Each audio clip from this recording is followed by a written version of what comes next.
Welcome in, folks. Week 7 of the high school football season. Yep, we're already there. And a matchup tonight between the home Lakeside Dragons and visiting Jefferson area Falcons here on Chagrin Valley Conference.com. So happy to have you with us here on the broadcast, of course. Myself being Kyle Cornell, my broadcast partner as always for the evening, AA, Anthony Alford. Well, Anthony, it's a matchup between a team that last season went to the state semifinals and got all the way to that matchup against Glenville versus a team that has made the playoffs for back-to-back years as well. But this season gone a little bit different for both of these sides. Let's start with the home Lakeside Dragons first, 2-4. What are we looking at with them, AA? Yeah, it kind of what you just talked about before. Both of these teams had high expectations, and to this point, tough early schedule, and you kind of saw that here with the Dragons. You're relying, if you're Buzz Edwards, and you kind of talked about it with you, Kyle, got a masterful sophomore class, got a lot of young players that they're relying on. But the thing is, when you're dealing with injuries, you want those young guys to mature and learn at JV level, but they're getting that varsity experience right now this year, and it's just been the growing pains for the Dragons. But an opportunity here today, an excited crowd in front of their homecoming fans. And this will be something here for the Dragons. Definitely will. We'll talk more about homecoming, the King and the Prince for Lakeside. Yes. Interesting enough. We'll talk about that here coming up. But let's talk about the Jefferson area Falcons, too. Last year, 11-4 record, got all the way to the state semifinals before that tough loss to Glenville. This year, very different story. 13 seniors graduating last year off that 11-4 overall team. This year now, AA, you talk about youth, 0-6. For Jefferson so far. Yeah, and out of you mentioned the 13 players that graduated last year, they fielded 26 players. So you had that transition. Only 4 returning starters came into this season. So there's a lot of learning for these guys. This is a homecoming, though, for head coach Brandon Hanna, who formerly played here at Lakeside. He is welcome back home, so this is pretty special. Played here not that long ago, I believe 2017, 2018. Yeah. He was here, so this is exciting, and this is a good matchup for them. Offensively, Kyle, I'm not too concerned about Jefferson. It's because of roster size. How are they going to respond to the defensive side? That's been their issue throughout the year. So, again, an interesting matchup here. They can run spread. And then, like Coach Edwards said, they got to worry about them running spread, and then, 2 or 3 plays later, they'll have 2 tight ends in, a tight set, so they can do it all.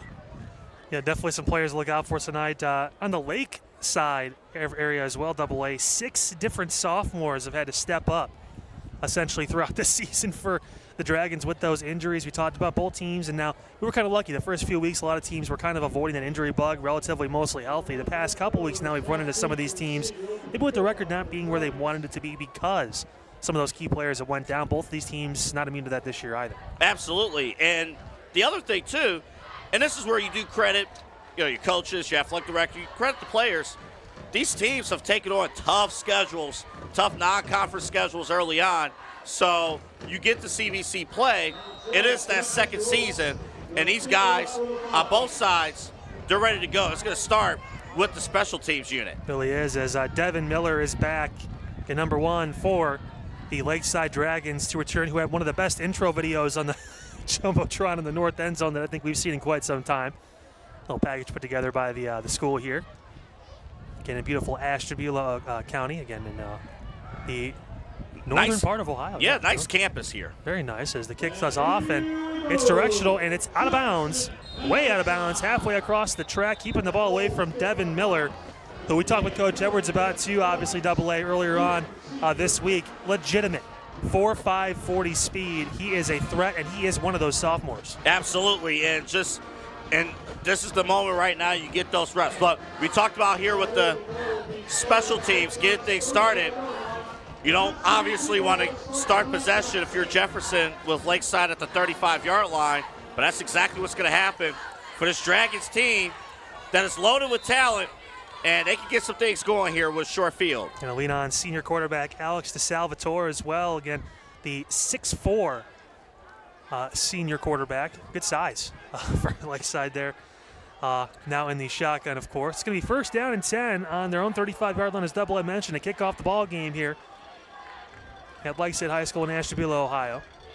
Salvatore barking orders. He's got 2 wide to the right, 1 wide to his left.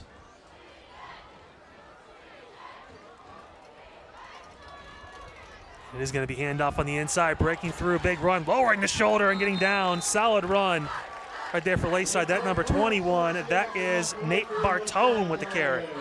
So Nate Bartone, we had him on CVC TV a year ago. He is hard to bring down. He's a big body. You're going to see him a lot here. Yeah, definitely will. 2nd and short, quick play again. Bartone again cutting back up the middle. And he's going to get that 1st down near the 48-yard line. Bartone, you mentioned it, a bowling ball in there. Yeah, he's going to have to come out of play just because he lost the helmet. But it's just the physicality that's there. He's going to provide. It's incredible. 5'5", 222 pounds on the roster. That is a interesting dimensions for running backs in general, but definitely lowering that shoulder and getting through. And just based on these last 2 plays, he already looks faster. Like he's gained speed over time here. Yeah, definitely. It's 1st and 10, as mentioned, 48-yard line. Enough again. There's Miller. Miller breaking out to the left side, getting inside the opposing 45 down to the 44. To give Devin Miller there a solid gain of about 8 yards. So you go from Bartone, who's going to beat you up. He's going to beat you up. You go from Bartone to Miller with the speed coming out of the backfield. Jefferson's in for a challenge defensively. Definitely going to be tough. 2nd and 2, 10:45 to go here in this 1st quarter. To Salvatore again in the shotgun. Land inside. Carry for a 1st down and more. Pushing through, that is Caleb Stitz. And again, that's going to be a 1st down. Yes, Stitz is, again, one of those other guys that's just going to be rotating in. And so you have 3 different dynamics there out of the backfield. Not even to mention the quarterback who could also take off and run on his own right. Yeah, Salvatore can definitely get out there and make plays with those legs and that arm too. Handoff again. Here's Miller breaking left side at the 40 and brought down. Solid tackle there by Jefferson. That was number 5 on the tackle. Again, I want to say that's Amir Henry, maybe possibly number 6, who got in there and made the play. Yeah, I think so. Yeah, and the speed that he had there, read the play, identified the play, and went right at it. Something the Falcons, they're going to have to do here tonight. And try and use that speed advantage. But again, Jefferson is known to be able to get on those outsides, Double I just mentioned, and try and cut some of that off. Give and take here. Is it 2nd and long? Under 10 minutes to go in the 1st quarter. Salvatore going to keep out the fake handoff, cutting inside and brought down. Matthew Webster on the tackle. Salvatore got maybe 2 to 3 yards in the play, going to bring up 3rd and manageable. So here we go. You're kind of seeing the chess game here between the 2 coaches, Bud Edwards of Lakeside and Brandon Hanna for Jefferson. The matchups playing the chess game here early. And Bartone back in the backfield to Salvatore, 3 wide to the right. It's trips formation, and a flag looks like maybe it was a jump of a false start. And that could be backbreaking for Lakeside. It's put together a solid drive. And it will be that false start on the Dragons. So moving back 5 yards, so a 3rd and 6 turns into a 3rd and 11. Those mistakes, they kind of talked about it here. And little things, you want to have a clean possession. And if you're Lakeside, it'll be unfortunate if you can't come away with this drive for points. Same formation again, trips to the right. Bartone in the backfield over to Salvatore on 3rd and long. Takes the snap, going to keep it himself. To Salvatore breaking inside. Jefferson snuffs it out, makes the play. Again, it looks like Henry was back there first for Jefferson. And then a little help from Matthew Webster as well. Got back there too and made the big hit. So it's going to be 4th and about 9. This defense, they get excited. They get excited whenever they make a big play. And these last couple of plays here, they've kind of figured things out. And they are identifying the guards. And they're getting right in and making the attack. So we're going to see what happens now. Going to go for it. Why not? 8 minutes to go in the 1st quarter to Salvatore in the shotgun inside the Jefferson 40. But 8 yards to go to get that 1st down. He's going to throw. Looking, throwing. It's balls up. He's got Miller on the outside. It is caught. Devin Miller into the end zone. A touchdown, Dragons. 38 yards. Beautiful touch from Alex DeSalvatore, and that is our first score of the night. On a 4th and 8, being able to get that matchup there. And look, these are the mind games, right? The entire drive was just all runs, trying to figure out what's going on in the backfield. You don't think they're going to go up top, and that's exactly what happened. And then once you realize they go up top, oh, Miller's going right past you. 38-yard touchdown pass and catch from DeSalvatore to Miller. Talk about that speed. We just saw it. Looks like the Dragons going to go for 2 out here, double A. Trips out to the left with the big back. Again, Bartone in the shotgun. DeSalvatore barking out orders. And what touch on that pass, too, right where it needed to be for Devin Miller to make that Oh, it was catch. perfect. And DeSalvatore ready. He's going to fake the handoff, keep it himself. Cut inside, guts in, and turns and gets in for the 2-point conversion, splitting the tackles. And the senior quarterback does it himself. Alex DeSalvatore with the 2-point conversion to make the score 8-0. 8 minutes to go in this first quarter here on CVC TV. It's your game of the week. The home Lakeside Dragons on homecoming get that first big score. Of course, I want to remind you, of course, with that score that our scoreboard sponsor is Independence Business Supply. Of course, an Ohio-owned and operated company with full-service facilities in Cleveland, capable of shipping supplies anywhere in the U.S. IBS is a business products dealer, providing you with a single source for office products, facility and break room supplies, printing, promotional products, and furniture. Visit orderibs.com to learn more about our products and amazing customer service. Well, methodical double A on that first drive for the Dragons, able to run the ball plenty of times there, and eventually opens up that pass on a play action. And Devin Miller, I tell you what, that speed showing off, a couple good runs, and a big 38-yard touchdown reception. Yeah, the speed was incredible, Kyle. And they have speed all over the field. And DeSalvatore, his ability, first off, he's a big man. And he has the ability to see the field. And I'll tell you what, Coach Edwards, the year-to-year improvement I see from this offense, just in this first drive, ought to be commended. And, you know, they've done a very, very good job with identifying keys. And that was a great play call on a 4th and 8. It definitely took some momentum there as a squib kick to the outside, just out of the reach of Lakeside. The ball going to go out of bounds. Just not enough speed on the corner there for Lakeside. Looks like Stitt was trying to dive on that ball and just couldn't get there. So the Falcons now going to have fantastic field position as that ball is going to be set at about, I believe, the 45-yard line if my eyes are not deceiving me here. Yeah, I believe I heard an illegal procedure penalty. Oh. Well, that's a ball out of bounds, I would believe, too. Well, that's a little bit to it. So, but and that's wow. Imagine that. You get the kick, you try to double up, you try some things. You're this late in the season, you want to jump out here early, get things going. But Jefferson has an opportunity starting this drive. They only got 50 yards to go. Yeah.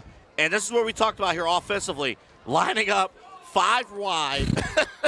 This is what they do, spread offense. They said they could adjust to any defense. It's first down throw and catch on the outside. Big play and near a first down, and I think you may have got it. That was Cage Boxauer with the catch, thrown from the sophomore quarterback, Dylan Burlingham. Good find, good look. And that's the thing, when you come out and empty, obviously you're telling the defense, yeah, we're going to pass the ball. There's no secret. We're going to pass the ball.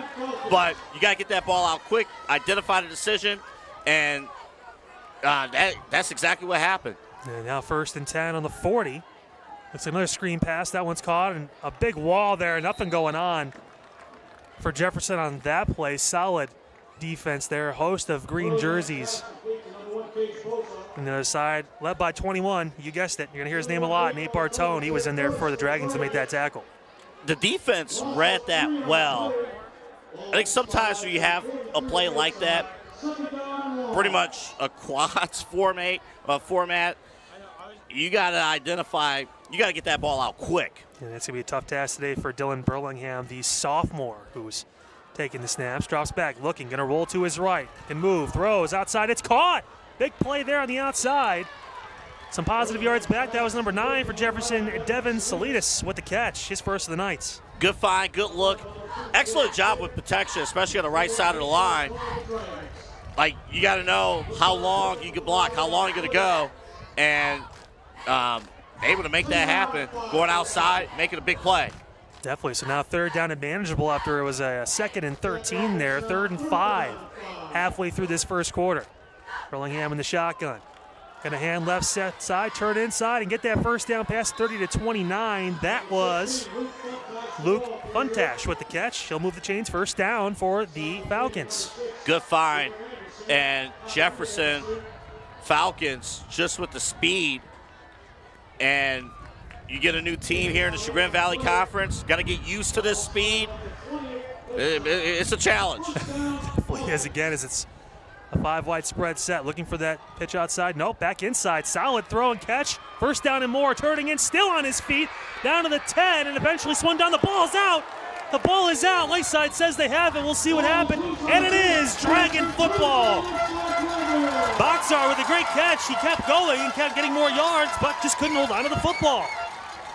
That ball was loose, and the defense took full advantage. And again, that was after a positive play by the Falcons. Good identification, good find, but try to get the extra yardage. Comes dangerous and come away with no points. And that was off a short field. They started to drive at the 50-yard line, and the Dragons defensively come away, doesn't give up a single point. Yeah, again, that was a big play. 15 yards on the catch on a modified screen. And they moved the ball, AA, very well, did the Falcons there. You mentioned offense, usually not that big of a problem, but just a fumble there. Sincere Turner was able to get on the inside and strip it for Lakeside, and now the Salvatore and company take back over. Big carry out the middle, upended. Ball came out again late, but they say he was down by contact. That was Bartone who got the legs taken out from underneath him after a solid gain, but still Lakeside football. How cool is this? Part of the expansion of the Chagrin Valley Conference. We had Conneaut earlier in the year. Madison is included. More rivalries here. We're in the CVC Lake Division. Yeah. And the turnout here in Ashtabula County. You know, these kids, they want these matchups. It's a contrasting of styles. It definitely is, as now it's 2nd and 2, 5:20 to go. Lakeside with the ball back after forcing their own turnover on the defensive end, but a flag comes in. And a sideline warning being issued against Lakeside. You're thinking about that hit that happened to Bartone there that was low. We've seen a couple of those low hits here or there. Absolutely. In the Cleveland area. Yeah, absolutely. I don't want to bring up some tough memories for you, AA, over there. But ain't that the truth? Sometimes it is hard to be a Browns fan, believe it or not, as the handoff up the middle is good for a first down. Solid running again for the Dragons. And that was Miller who got the carry and moved the chains, first down. Bringing up tough times 7 minutes into the first quarter. Bringing up tough times. Oh, you know, I got to do. I understand. Good response for Lakeside there. And notice what's happening, too. Out of these formations, they're all spread out. So Jefferson can't just zero in on a running attack, even though they know it's coming. They really can. As Salvatore in the shotgun again.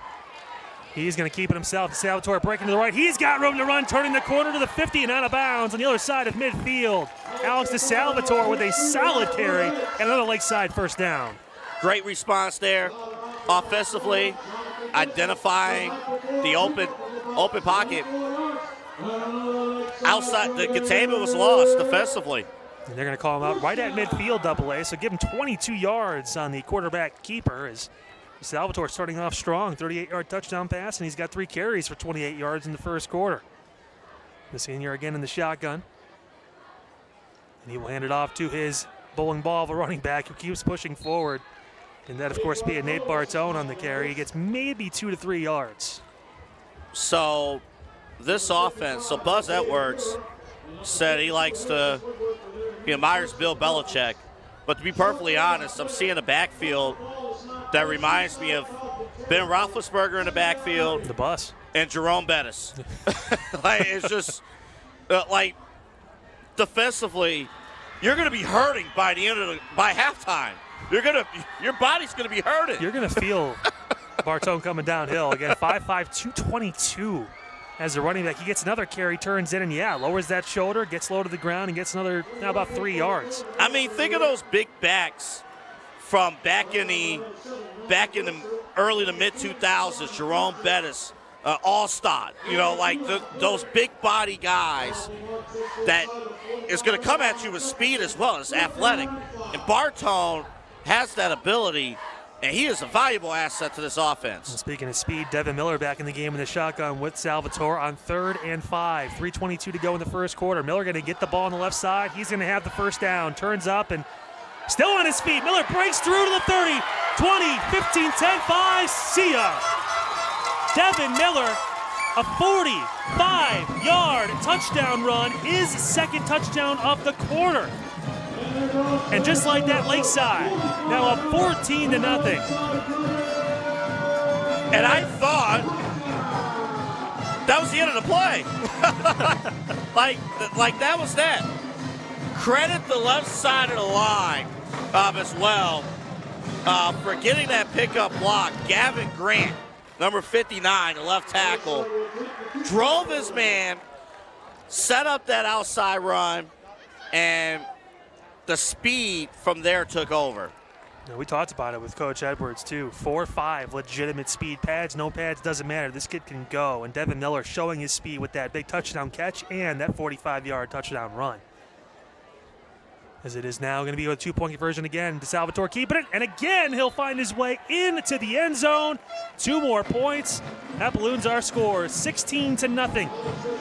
The home Lakeside Dragons leading the Jefferson area Falcons by 2 touchdowns and 2 extra points here on CVC TV. Of course, I want to remind you of our presenting sponsor for CVC TV, Ohio Center for Oral, Facial, and Implant Surgery, Doctors Keith Schneider, Don Lewis, and Jill Weber. Their specialties, of course, including dental surgery and implants, corrective jaw and facial surgery, and trauma reconstruction. For all of your oral surgery needs, visit the Ohio Center for Oral, Facial, and Implant Surgery website. That is www.ohsurgery.com. Of course, thank you for your support of the Chagrin Valley Conference and CVC TV. LAA, 2 drives, 2 touchdowns, one obviously significantly longer than the other for Lakeside, and both ending with big plays to get into the end zone. Jefferson had the ability to get down the field, but had that fumble on their first possession. Let's see if they can right the ship this time around. And to their point, I think, first off, credit Lakeside. They have handled business to this point. You see their abilities. I think Jefferson has shown some good things. The problem is they've critical turnovers and not taking care of the football. Even at the beginning of the game, the onside kick to start the game, and then you had the opportunity at short field, as you just mentioned, Kyle, and not taking care of the football in a drive where you thought you were going to score. So they got to take care of the ball. Found another drone AA. It's been flying over the field again as that ball is caught at the 33-yard line, turning back inside. And you're breaking to the outside there and reaching for a couple extra yards was Amir Henry. Actually, they're going to say that was Devin Salinas who got in there and made that play. Yeah, Salinas, one of the impact players for this Falcons team, number 9. And he is, again, another talented young man. A lot of talent on this Falcons team. Now, here's the opportunity here. Get young guys trying to learn how to win these games. And how are they going to respond? How are they going to come back out? Because, again, as we just mentioned a few seconds ago, Kyle, they did a lot of good things in their previous drive, but how are they going to come back and respond following how the previous drive ended? Well, again, solid field position for Jefferson, starting on their own 41. Last time it was midfield. Expecting a lot of that due to the kicking duties kind of being up in the air for the Dragons tonight. Look at the double stack on the outside. Yeah, definitely a different kind of lineup there as Burlingham's going to keep the ball, turn back, getting it torn down after a gain of about 3. The sophomore, Dylan Burlingham, 5'8", 145. He's got wheels and definitely is not afraid to throw the ball. No, not at all. Not at all. But you're going to notice here defensively, the Dragons, but they're going to look to strip the ball every play. At this stage, they're going to look to strip the ball. Jefferson's they're going to have to tuck that football in. I saw a few times already that ball a little bit loose. They got to tuck it in. You mentioned double A too, that Jefferson known to be able to make plays on offense. That's going to be again a direct snap and carry to the outside just around midfield. And that was Boxar, who actually serves as the backup quarterback, but he got a little bit of play there with himself, a direct snap for a solid gain and near a first down. Yeah, pretty close, and they got an opportunity here. Critical down here, knowing what the score is, knowing that it's 2 minutes left in the first quarter. So obviously you have to imagine, I don't see a scenario where they punt if they don't get it here. Yeah, down 2 scores early, definitely want to try and make it happen. As there it is, that bunch, and it's going to be a hand up off the middle, pushing through, and a first down. Solid way to put his shoulder down. That again, Luke Funtash with the carry, and he's going to move the chains for the Falcons. Another first down for Jefferson. Yeah, Funtash, one of the representatives for Jefferson. Way back early in the season, CVC Media Days, and obviously Coach Hanna and this coaching staff, they think highly of the young man, and he got the big play for the first down. Yeah, one of the few seniors that remain on this roster after their junior last year to that big run all the way to the state semifinals. Burlingham in the shotgun. And he's rolling out to his right, looking, gonna throw over the top, and it's intercepted by Lakeside. Caleb Stitt got in and made the big play. What a read, just a little bit of an overthrown pass, and wow. Bozards did a little bit too much there, Burlingham did a little bit too much there, and just trying to make the right play and just not able to settle in and set up the interception. And Lakeside taking advantage of turnovers. So Lakeside again now going to have some solid field position, more like their first drive when they started at the 35, this time on their own 45, already up 16-0 with 1:15 to go in this first quarter, looking for a third score on a third drive. Salvatore in the shotgun. He's got Miller back there. He'll give it to Devin Miller. Turning the corner again. Miller's got the speed, breaking into the 40. Turning inside, down at the 35-yard line. Solid run for Devin Miller, 20 yards and a first down. He's just gliding in the air right now. He is just gliding. Clearly an advantage up front on the offensive line is showing, but also, just breaking up tackles. The Falcons, they got to finish on those tackles. They had a few opportunities, but Smith has broken quite a few tackles already. Devin Miller already 5 carries, 80 yards and a touchdown. He's got a 38-yard touchdown reception, too. Incredible. What a first quarter for Miller. Salvatore in the shotgun again. This time he's got Bartone, his big running back, down. He gets tackled near the 30-yard line for a 5-yard gain.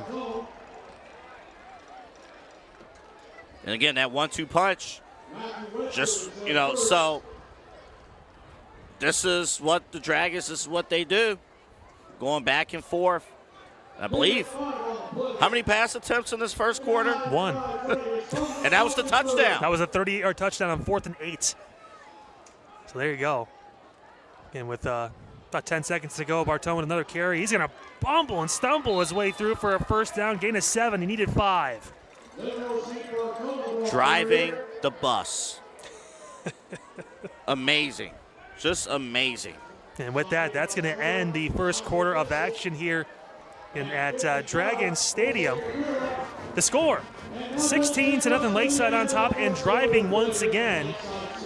Again against the visiting Jefferson Falcons here on ChagrinValleyConference.com. So happy you're with us as we switch sides of the field AA. And so far, that first drive for Jefferson showing some positive plays and obviously starting at the 50 and getting down inside the 20 into the red zone, but a fumble opened the door for the Dragons to come back on that drive. Big play after big play.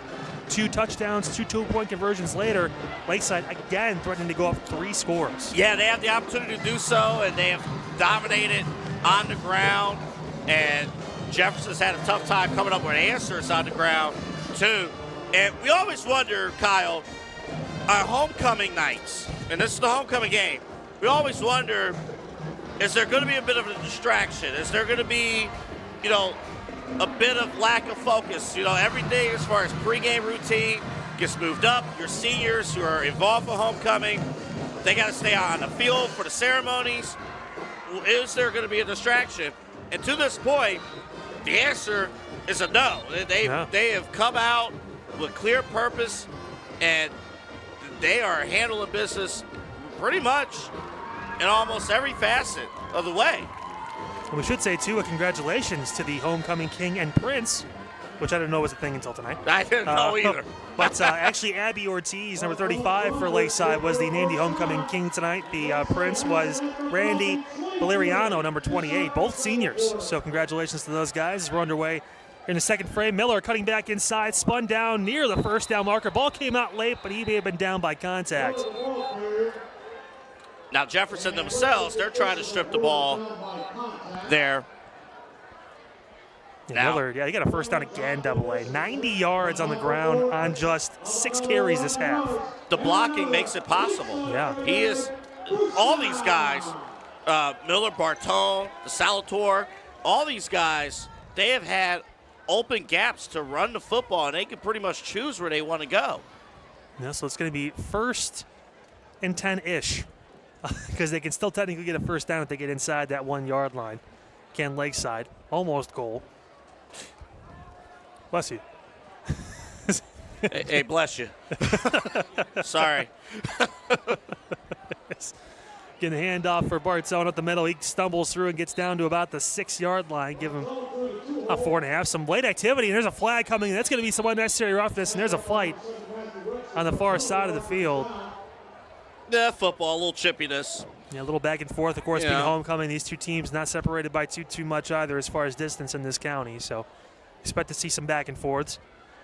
Absolutely, and I think part of it too, and you know, obviously not smart, of course, but part of it too is frustration. Well, Jefferson, we talked about it, AA, last year, state semifinal. They got all the way to the Final Four in all of Ohio in what was a magical season. Caught fire, was able to score a lot of points. The offense was high flying. No pun intended for the Falcons, of course, being the mascot, but at the same point. And the same for Lakeside, you know, only having 2 wins to this point. You know, you feel like, you know, obviously you play a physical style. And again, I say this, if I was on defense, if I was playing, you know, I have to face Smith, I got to worry about Bartone, I would be frustrated as well. Because, like, you can make the right reads, do everything right, but still not be able to make the play. You should see how AA looks at me up here in the booth. Sometimes I'm afraid he's going to try and tackle me, too. I'm not that fast either. Yeah, man. Smith's definitely outrunning me. Yeah. Miller's outrunning me, I should say, on that Yeah, one. we saw you struggle walking up these stairs here at the stadium. Yeah, I was out of breath. I'm not ashamed to admit it. I'm an old man at this point. It's second down. Carry. As looked like that was Devin Miller, who just couldn't get some space, and it's going to be 3rd down. So an opportunity here, another opportunity here for Jefferson. You know, you look for small victories, you know, if you're the Falcons. So they got an opportunity to make that stand. Like you mentioned, Kyle, just a moment ago, the Dragons can get a first down without scoring. They have to get to the 1-yard line.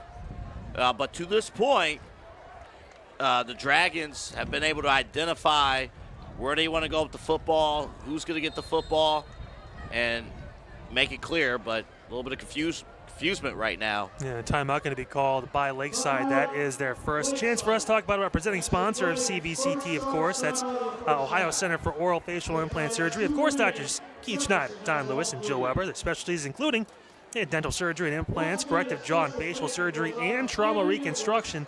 Hey, for all your oral surgery needs, visit Ohio Center for Oral Facial Implant Surgery's website. That's www.ohsurgery.com. Of course, thank you for your support of Chagrin Valley Conference and CVC TV.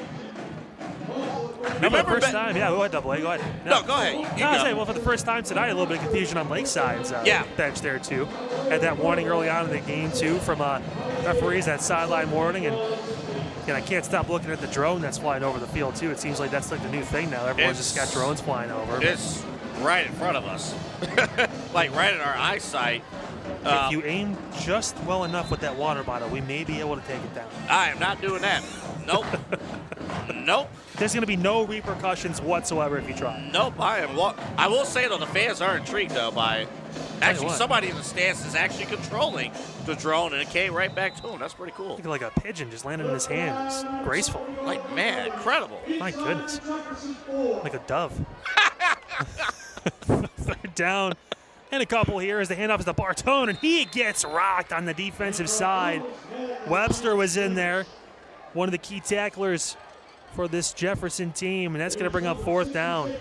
So I'm going to assume Lakeside does not have like a place kicker. They have a kicker for kickoffs, but they've went for 2 both times, which is normal if you don't have a trusted place kicker to kick your field goals and stuff. So they will go for it here on 4th down. This could be huge for the Falcons defense. After giving up those 2 scores on big plays, can the defense make a big stop? Stitt in the backfield in a pistol-like formation. Bartone back there as well with the Salvatore. 4th and short. And it's a fake pitch handoff inside. And it looks like where the ball is being marked, they're going to be short. Wow. The Falcons give up 2 yards. They needed to give up less than 3. They did so. And Jefferson going to get a 4th down, a turnover on downs, and the ball back on offense inside their own 5-yard line. Great identification for the Falcons. I thought it was a good play call on Lakeside side of things with the direct snap to Bartone, but it was read immediately. They did a great job, Jefferson. And finally, after all the turnovers, after everything that they've gone through to this point, they get the stop that they needed, and they do have their work cut out for them. They got to go 99 yards, but small victories. The Falcons finally got one. Important to get that stop because you don't want to go down 3 touchdowns on homecoming with this crowd that's here tonight for the Dragons. They're on fire, and now Jefferson looking to respond. We'll see if the sophomore quarterback, Dylan Burlingham, can do that. 1st and 10 from their own 2-yard line. And that may help. No, it's going to be a false start, so half the distance to the goal. Hey, now it is 99. They're definitely down at the 1. Yeah. Keeping them honest at this point. A little bit of gamesmanship from the D-line of Lakeside there. And Jefferson, talk about it, youth movement. A lot of younger guys kind of getting those first real reps this season. Mainly on that line too. So we'll redo it now. 1st and 11. Hand up at the middle and not much there. Pushing forward. And for the Falcons was Funtash, and he got maybe 3 to 4 yards on the carry. A little bit of breathing room there for the Falcons, but great defense for the Dragons. At this stage, he's going to win up front. Lowest man to the ground. And still pinned up back here on their own goal line. Burlingham in the shotgun, tight formation.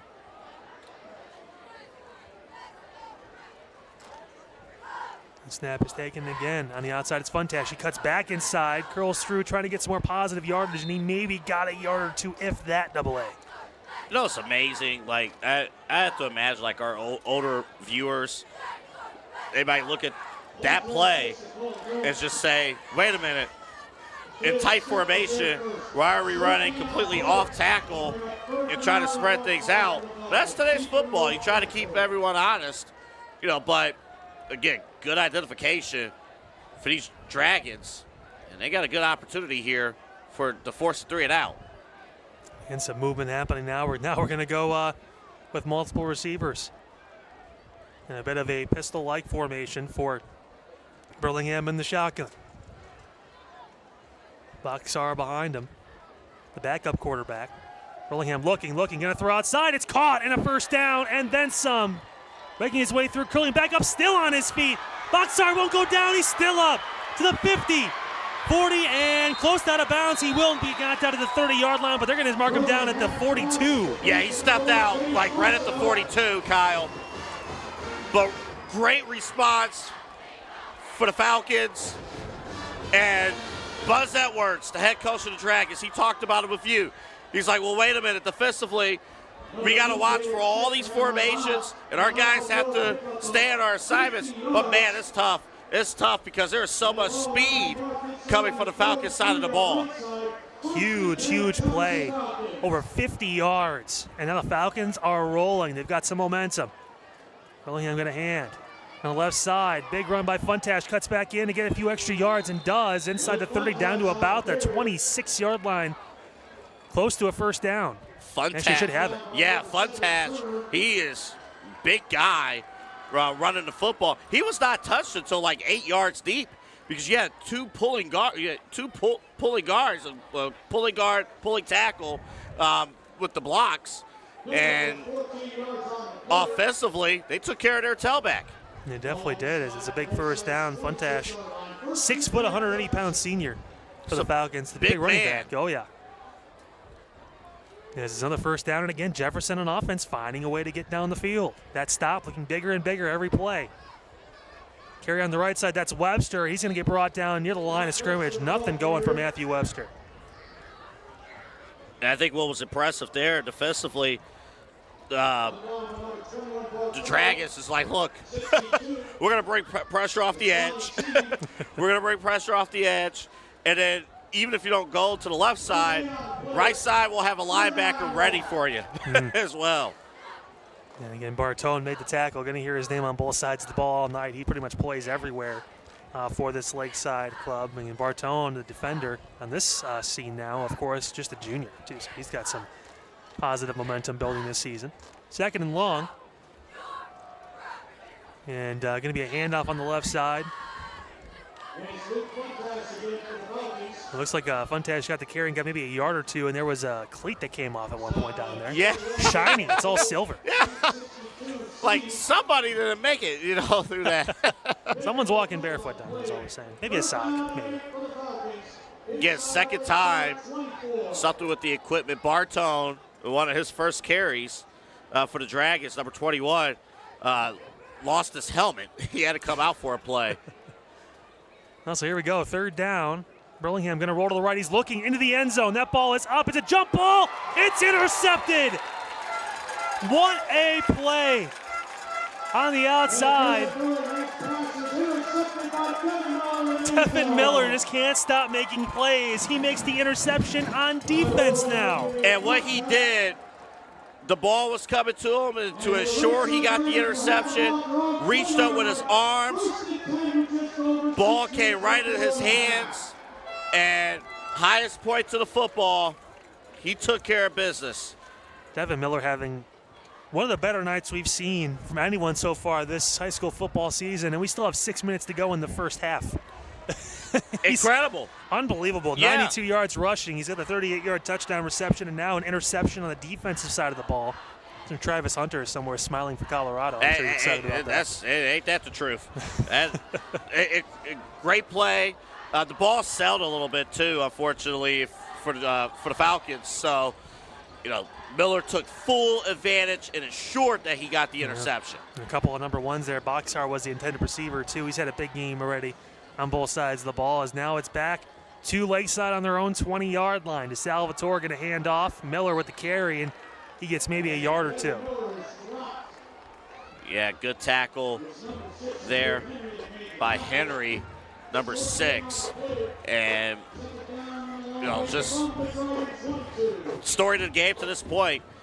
The Dragons, for the exception of, not getting the first down the other end, taking full advantage of turnovers, creating turnovers, and to this point, they have an opportunity to do some damage down the field here in this drive. And Jefferson with those 3 turnovers in the first half, maybe still kind of grateful they're only still down 2 scores, the way that Lakeside has been able to play and move the ball. The defense stepped up last drive for the Falcons. We'll see if they can do it again. Second and long. Salvatore going to hand it off up the middle. Bartow still pushing his way down.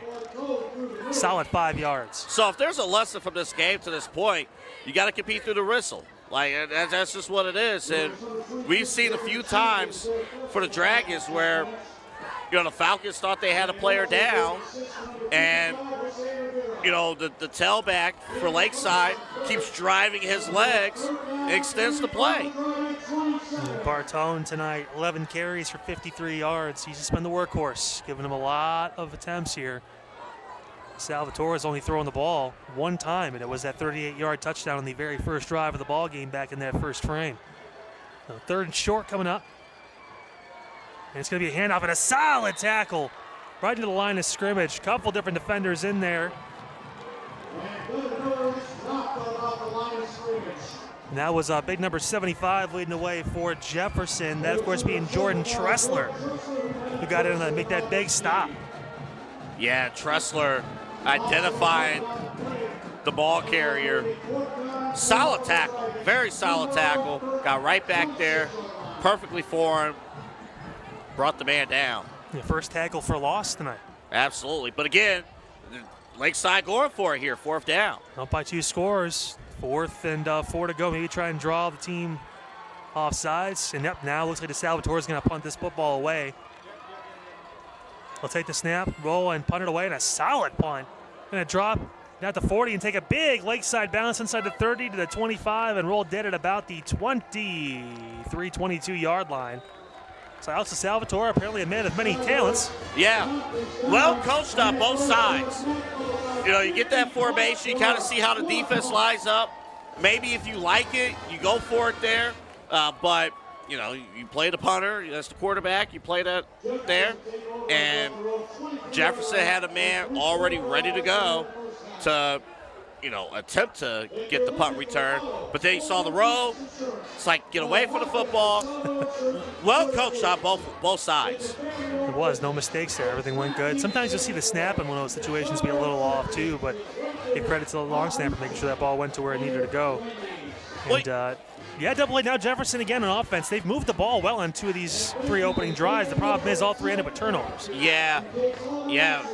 But as you have mentioned, Kyle, it's only 16-0. Like, there's still an opportunity on the scoreboard for the Falcons to move. It definitely is. Here we go. First down. The handoff on the outside. And a big tackle out there by Lakeside. That was big number 62 for the Dragons. Looked like Hassani Sai got there and made the tackle. And Bartone helped out as well in the end.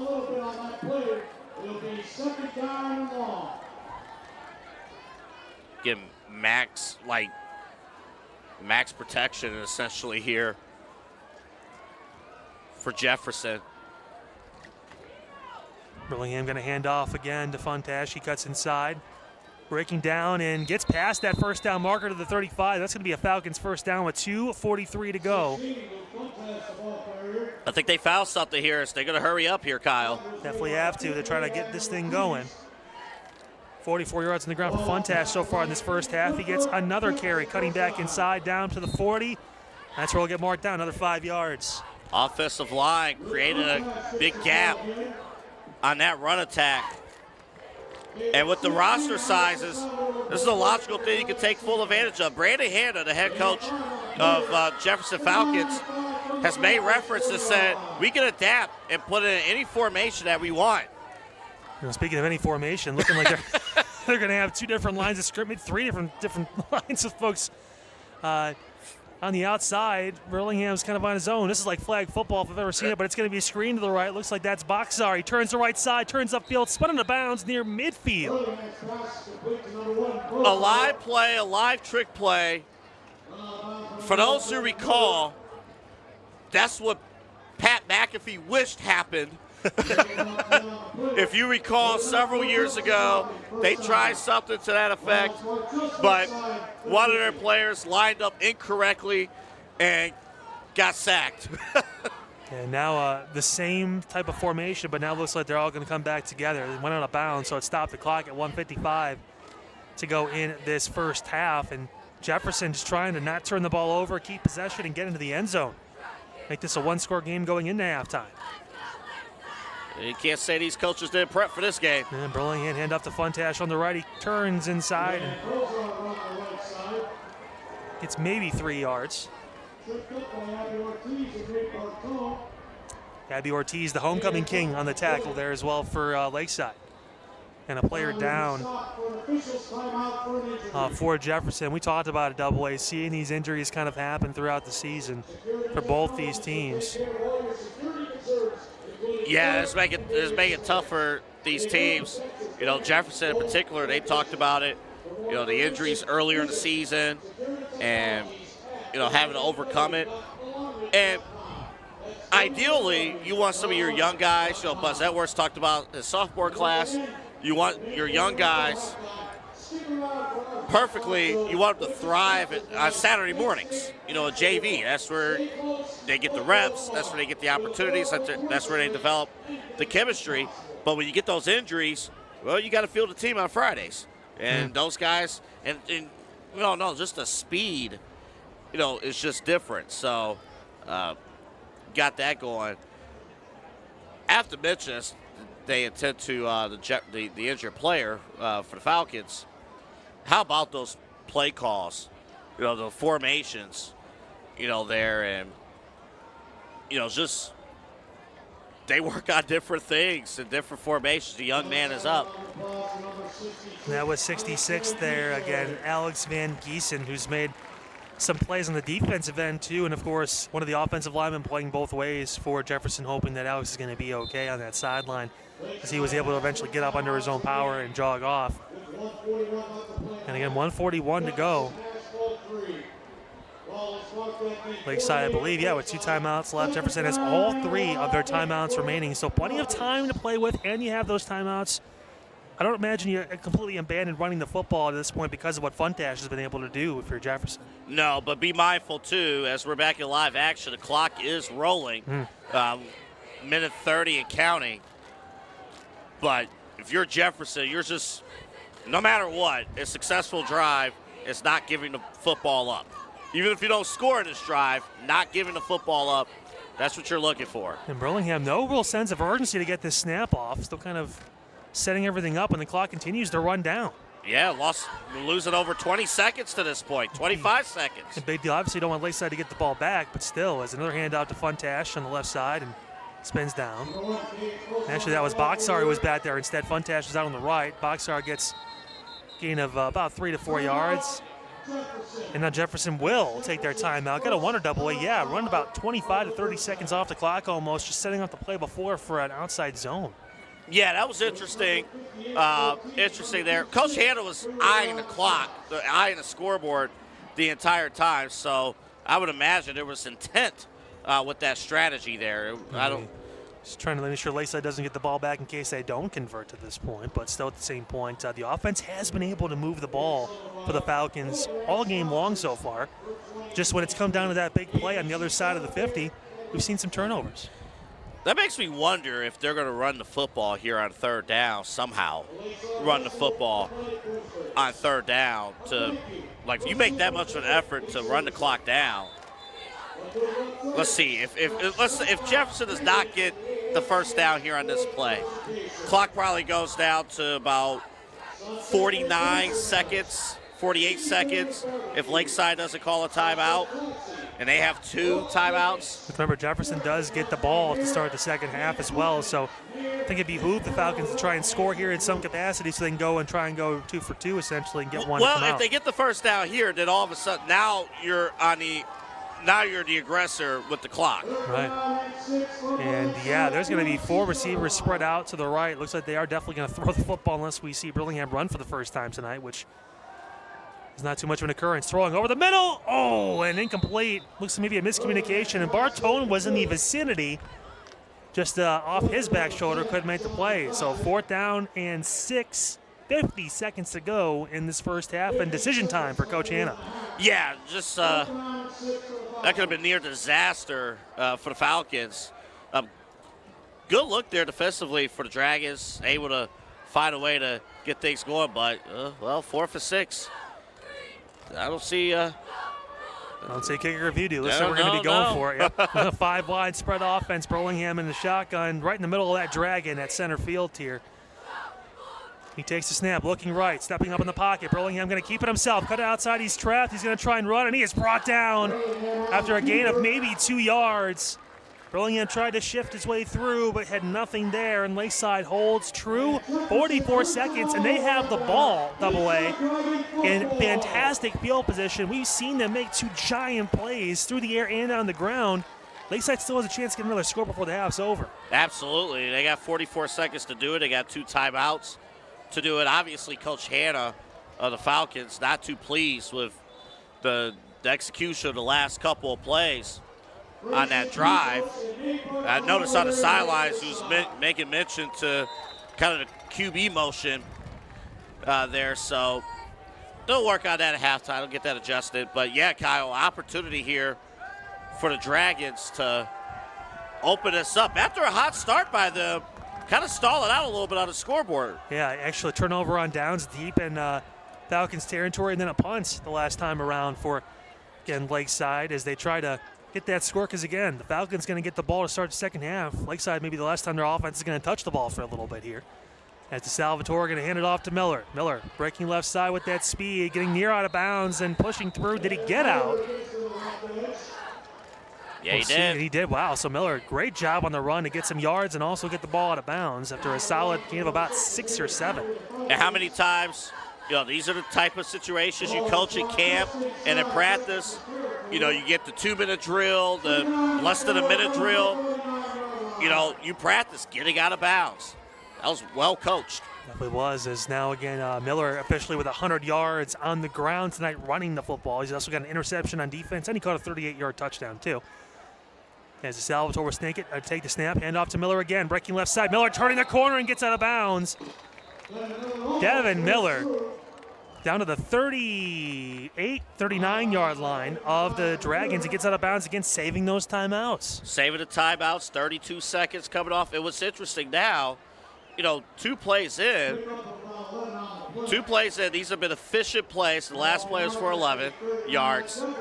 And they've only taken off 12 seconds off the clock. It's been impressive, and they keep those timeouts, as you mentioned, AA too, which is huge in this moment. As again, DeSalvatore going to be in that shotgun. He's going to have Caleb Stitt now in the backfield with him. And Stitt going to get the handoff, turning the corner left side, cuts back in. Stitt turning upfield and gets inside the 35, down to about the 32. That clock going to run, and a timeout there going to be called by Lakeside, their second. And even at that point, because you had efficient runs the previous couple of plays, you could afford to cut inside and try to get those extra yards because you do have the 2 timeouts. And this is not a situation, I would imagine, where they're setting up for the field goal because we haven't seen even extra point attempts tonight. Either one. We've seen a couple of pooch kicks when it comes to kickoff as well for Lakeside tonight. So expecting this A to be 4-down territory, and B, we've seen these big plays around this area of the field, 30 to 40 yards. That's usually we can see a big pass from DeSalvatore. His only attempt tonight was that 38-yard touchdown completion to Devin Miller, perfectly lofted in for Miller to catch and glide to the end zone. And we've also seen Devin Miller, 45 yards, run it himself in for the touchdown too. So they have that big playability with that speed on the outside. The question is, will they unleash it here on this 3rd down? It would be something if they decide. I should say 2nd down. Yeah, so I think that's important too, because what if they decide? Let's see how they're aligned here. You see it on your screen. There's an opportunity. There's an opportunity to go up top. We'll see what DeSalvatore does in that shotgun. It's going to be handoff on the right side, and it is. Instead, again, going to turn the corner and slide out of bounds after a 1st down at about the 23-yard line. So we'll take that. Creating more opportunities. If you're Jefferson, though, you know at this rate, keep everything in front. Keep everything in front of you. You got soft coverage here on the perimeter with the corners. I'm saying even at this stage, in 15 seconds, you're probably looking at, even with a timeout, a play or 2 more. Maybe 2 plays. Okay. Maybe 2, maybe 3 more plays, maybe. But keep everything in front of you. That is your job if you are the Falcons. Keep everything in front of you. Do not let these receivers go behind you. Miller in the backfield here with DeSalvatore, and it will be a throw. Looking, DeSalvatore gets hit as he throws. The ball's in the back corner of the end zone. It's thrown.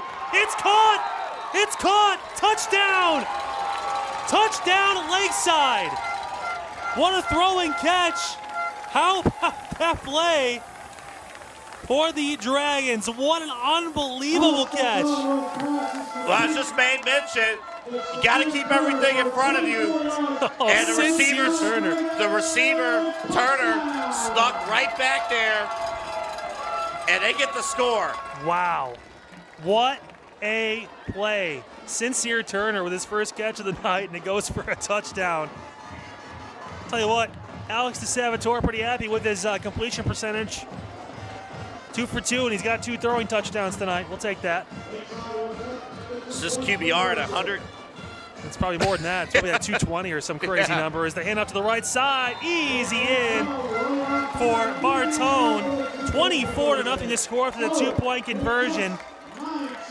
And just like that, Lakeside now up by 3 scores over the visiting Jefferson area Falcons. Double A, that can happen. We talked about the big play, and there it was, that big touchdown pass from DeSalvatore to Sincere Turner. That was a 35-second drive.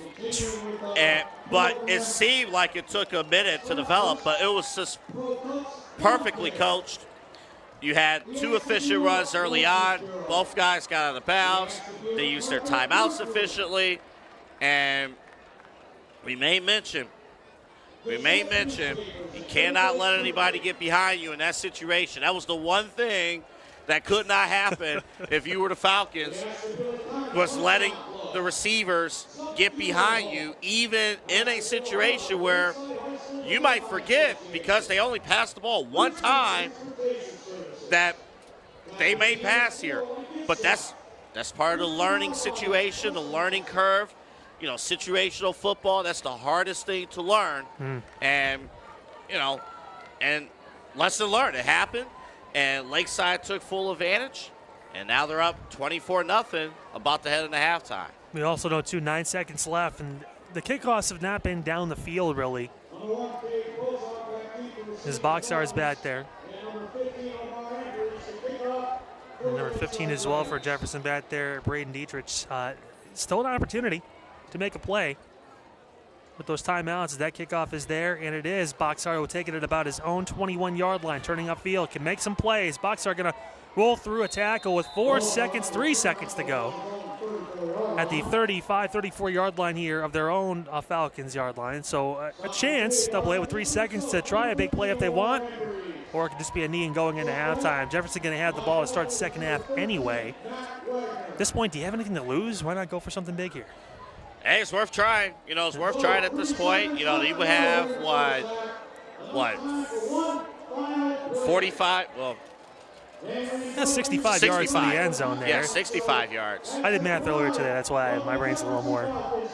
I dusted off the cobwebs before we got here. So I'm like, wait a minute. I'm doing it like that ain't 40. And then, you know, you do bad math. And then they started carrying the 4 when there isn't one. Yeah. Do it all the time. Yeah. I do think it's worth trying, though. It is worth trying. See what the look is. So you have, you know, got safeties lined up about, what, about 20 yards, 25 yards deep. Well, we're going to see a quick pass out to the right. It is caught. And Burlingame making that completion out.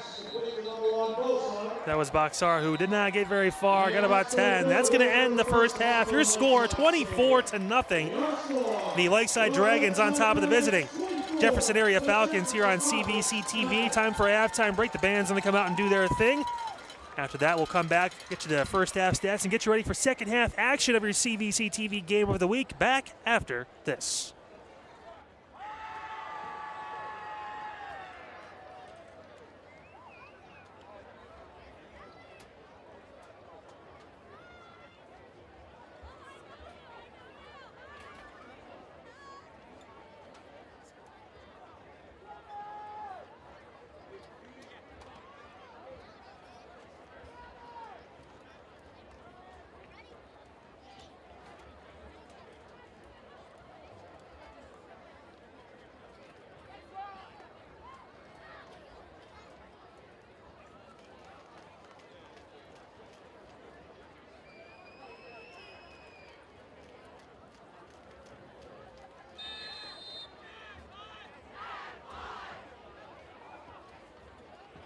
Ladies and gentlemen, under the direction of Mr. Fred Perez, your injury on site, and major advisor Lindsey Marquette, we proudly present to you the pride of Jefferson, the Jefferson High School Falcon Marching Band.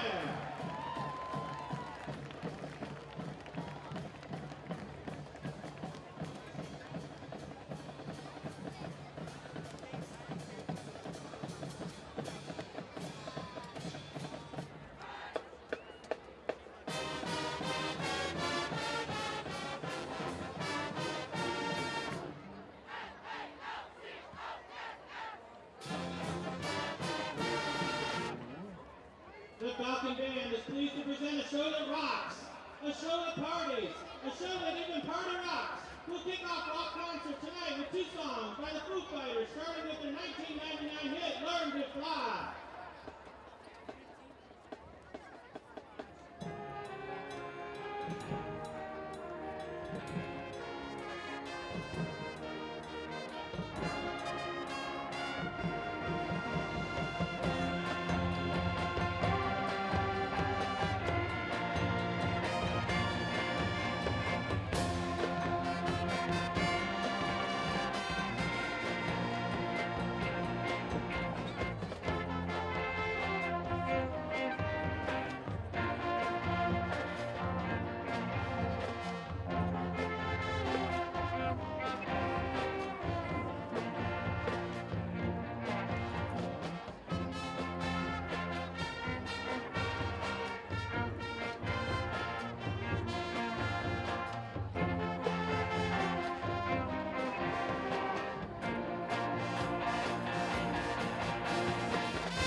The Foo Fighters were formed in Seattle in 1994 after the breakup of Nirvana as an outlet for frontman Dave Grohl's original materials.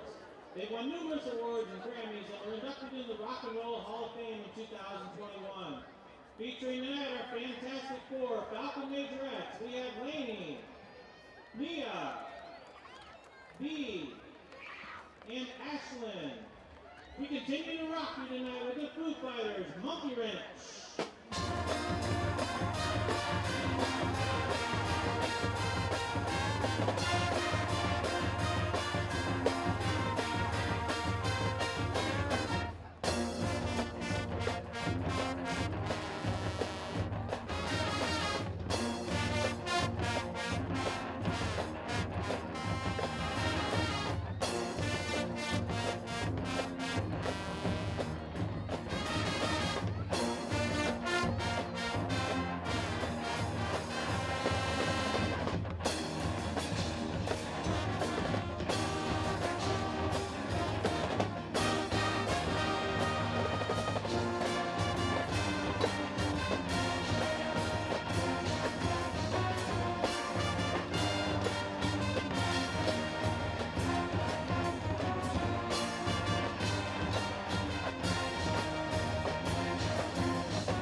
In 2011, pop radio was infiltrated by infectious hit songwriting duo LMFAO. Their dance moves quickly became a trend around the country, and like it or not, their song was stuck in your head for days. Featuring a thousand drum line, and dance with your band. Please enjoy Party Rock Anthem.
Once again, the Jefferson High School Falcon Marching Band.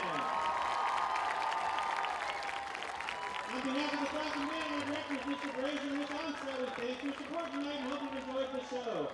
Good luck, especially to Mr. Roth and the Lakeside Band, and we wish everyone tonight a safe and successful close to their season.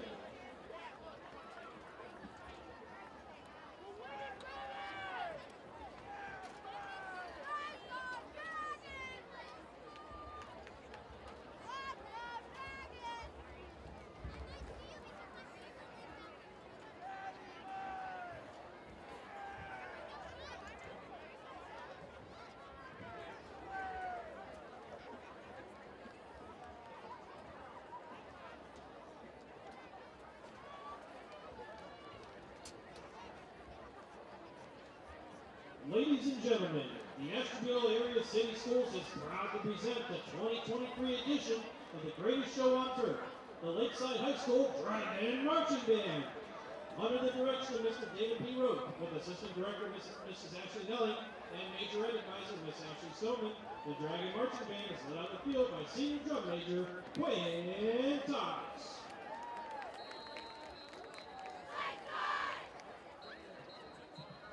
First up is a song from 1963 that made it all the way to #1 on the Billboard Hot 100 chart. Here's the Beatles' hit, I Want to Hold Your Hand.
we are honored to have the alumni band members of Ashtabula, Harbor, and Lakeside High Schools join us on the field at this time.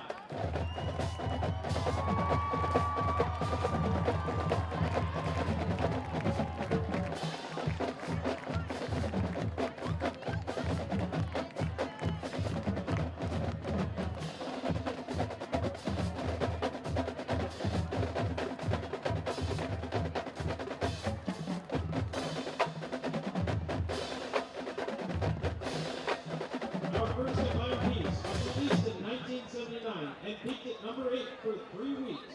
We feature the Ashtabula, Harbor, and Lakeside Majorettes as the combined alumni and Dragon Marching Band played Fleetwood Mac's hit, Toss.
This upcoming march, the Dragon Marching Band will be traveling with the Lakeside Choir and Orchestra to perform at Universal Studios and participate in a soundtrack recording workshop.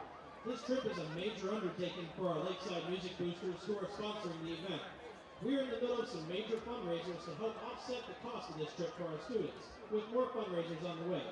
We would like to thank some special people and businesses who have graciously donated to this cause. They are America's Best Value Inn, Glotzbeckers, G & Goal Insurance, and Ashtabula Fence. Thank you for your generous support, and if you are interested in donating, please contact Mr. Roth or Lakeside Music Booster for information or check out our website at lakesidebands.net. Our final selection honors the rich history of Ashtabula and Harbor High Schools and the dominant force created by these schools merging into Lakeside High School. We celebrate the traditions and memories of these 3 great schools by performing their fight songs in our fight song medley.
Welcome back in, folks. Dragon Stadium, your CVC TV game of the week. The score at halftime again, 24-0. The home Lakeside Dragons on homecoming nights, leading the visiting Jefferson Falcons here on Chagrin Valley Conference.com. A Lake Division matchup inside the CVC and AA. Before we talk about the game, that may have been the single greatest halftime show we've seen so far this year. I think we just witnessed the high school band halftime performances of the week. There's a lot of bands that play in Ohio, okay? So let me get this but like straight. Barry Kirtland, week 3, this one's up there. I know. So let me get this straight. So Jefferson starts. They have a whole drum set. They had a band. They had an actual band. They had an actual band. Multiple guitars, a full drum set, along with everyone else that's already part of the band. It was unbelievable. And how quickly they took the drum set apart. Yeah. The breakdown. Left the field. They go on tour. They have to. And then Lakeside, oh my goodness, our homecoming night, they come out. Their band is great. Yeah. And then out of the blue, the alumni band storms right on. What? That is amazing. I'm still in shock.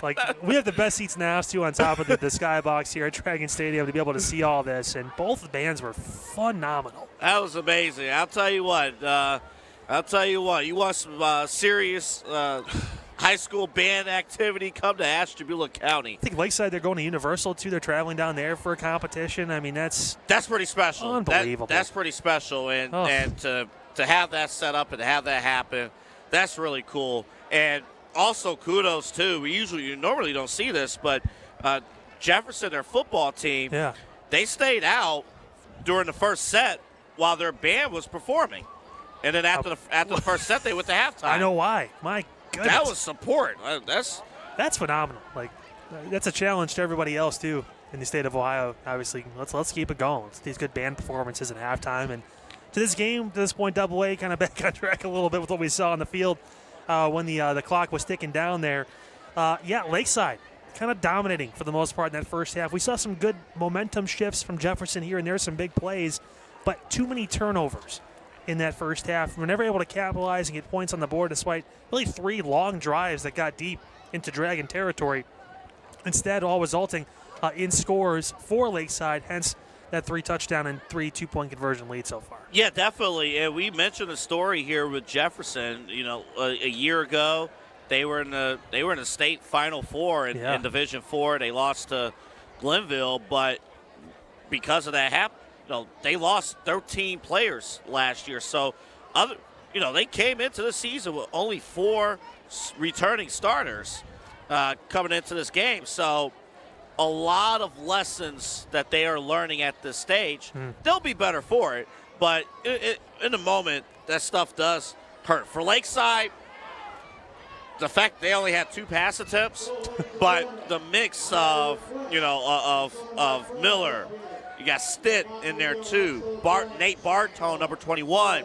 He's been in there. Yeah. And then, of course, the quarterback, too, running the football.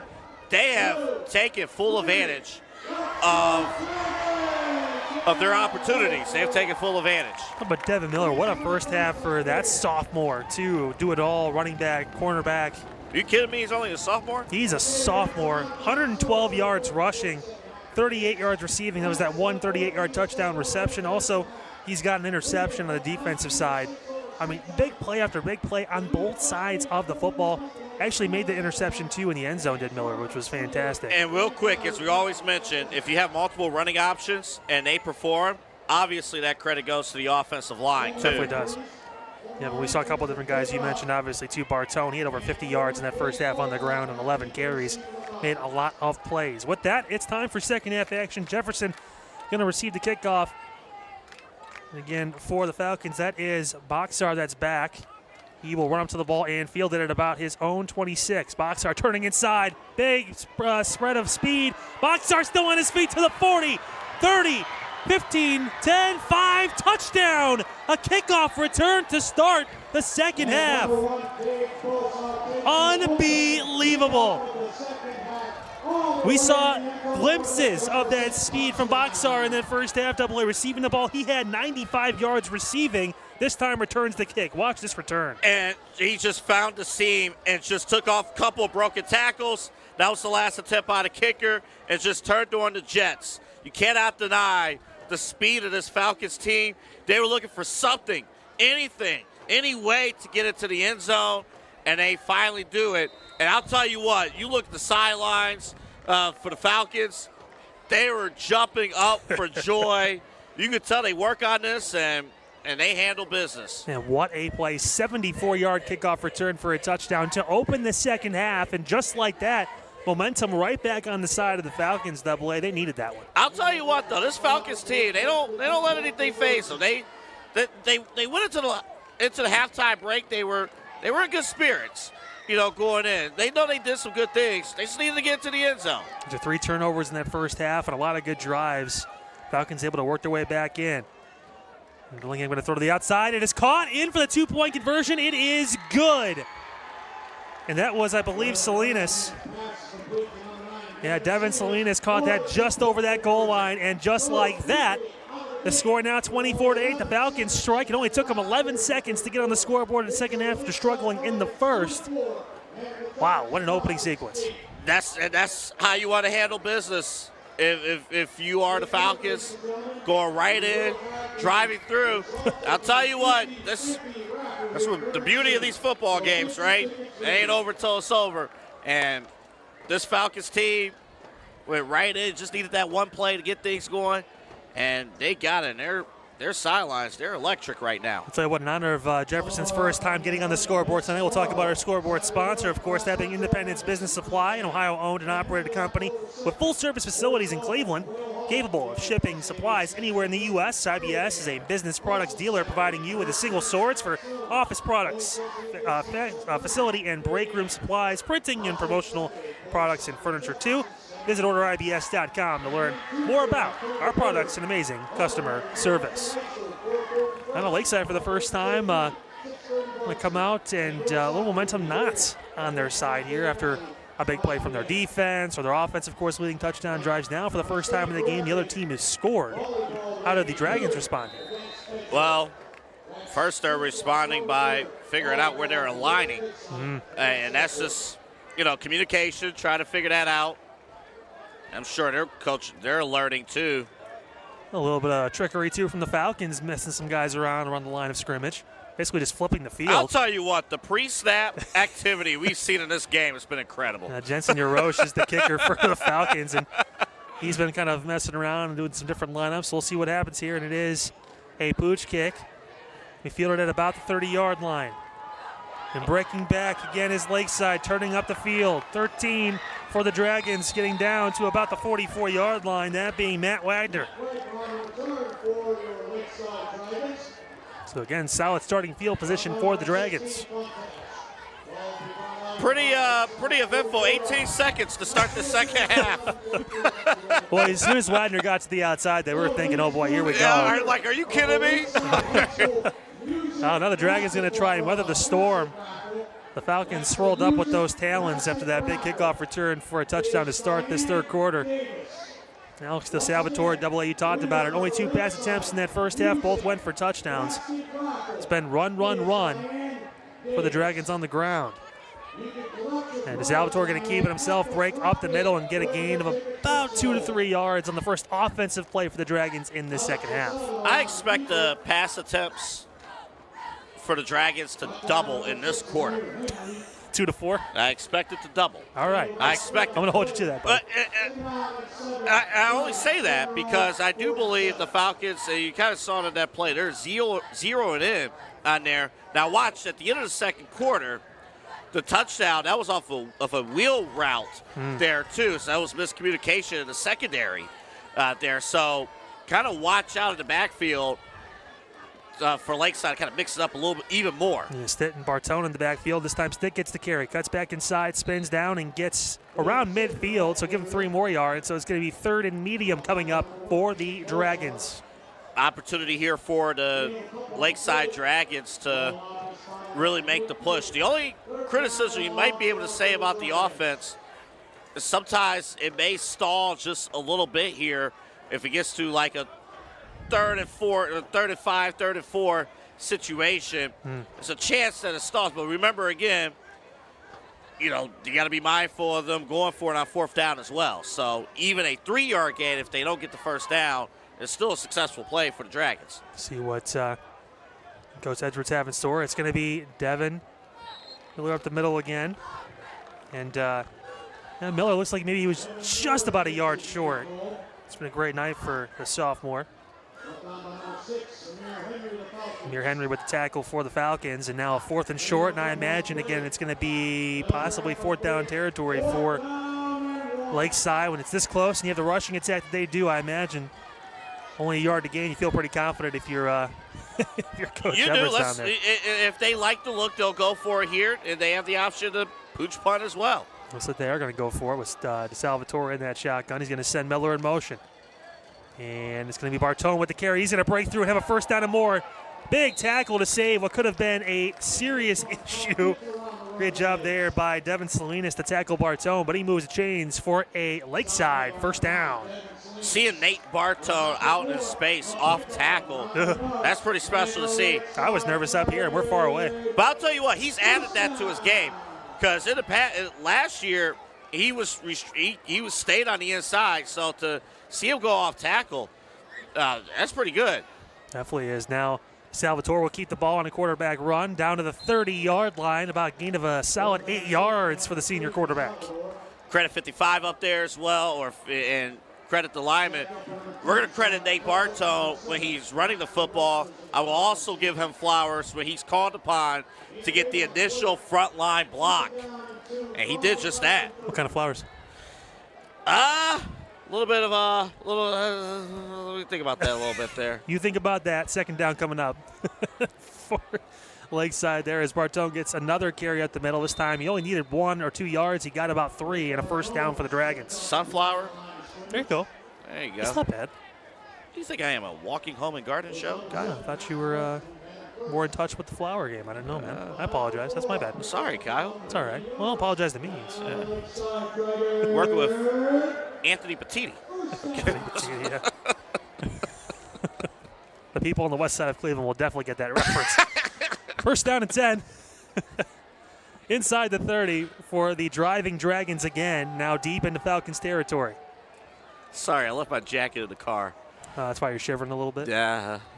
Well, if you need a bear hug, we know some people around here that can really help you out. And pitch out to the right. Another throw for DeSalvatore out to the right side. Big hit. Still going forward. Took it and kept going. Inside the 25-yard line. Yeah, that was Wagner who took that huge shot. Yeah, I believe he's still down. Yeah, that was one of the biggest hits we've seen, too. And with the fact that Wagner actually stayed up after that first hit and still went forward for a gain of 2 to 3 yards was impressive in his own right, hoping that he's going to be okay. Definitely. That was a hard-nosed play for sure, the trainers. And, we also want to give credit, too, to the training staffs everywhere. They have a tough job. Every single day they have a tough job taking care of these players, day in, day out basis. And, they have that opportunity to do so. And hoping it's just maybe the wind got knocked out of him. And it looks like Wagner's getting helped out now. It was a tough play. Tell you what, he got absolutely smacked. But we credit him, too, the discipline for him to hold on to the football, have that thing tucked in. Because, again, with that pop, that ball could have very easily come out. Yeah, solid discipline there from another sophomore in Wagner who's made some big plays this season for the Dragons. So now 2nd down, they're going to say about 7 with 8 minutes to go in this 3rd quarter. And, again, Lakeside still driving down the field.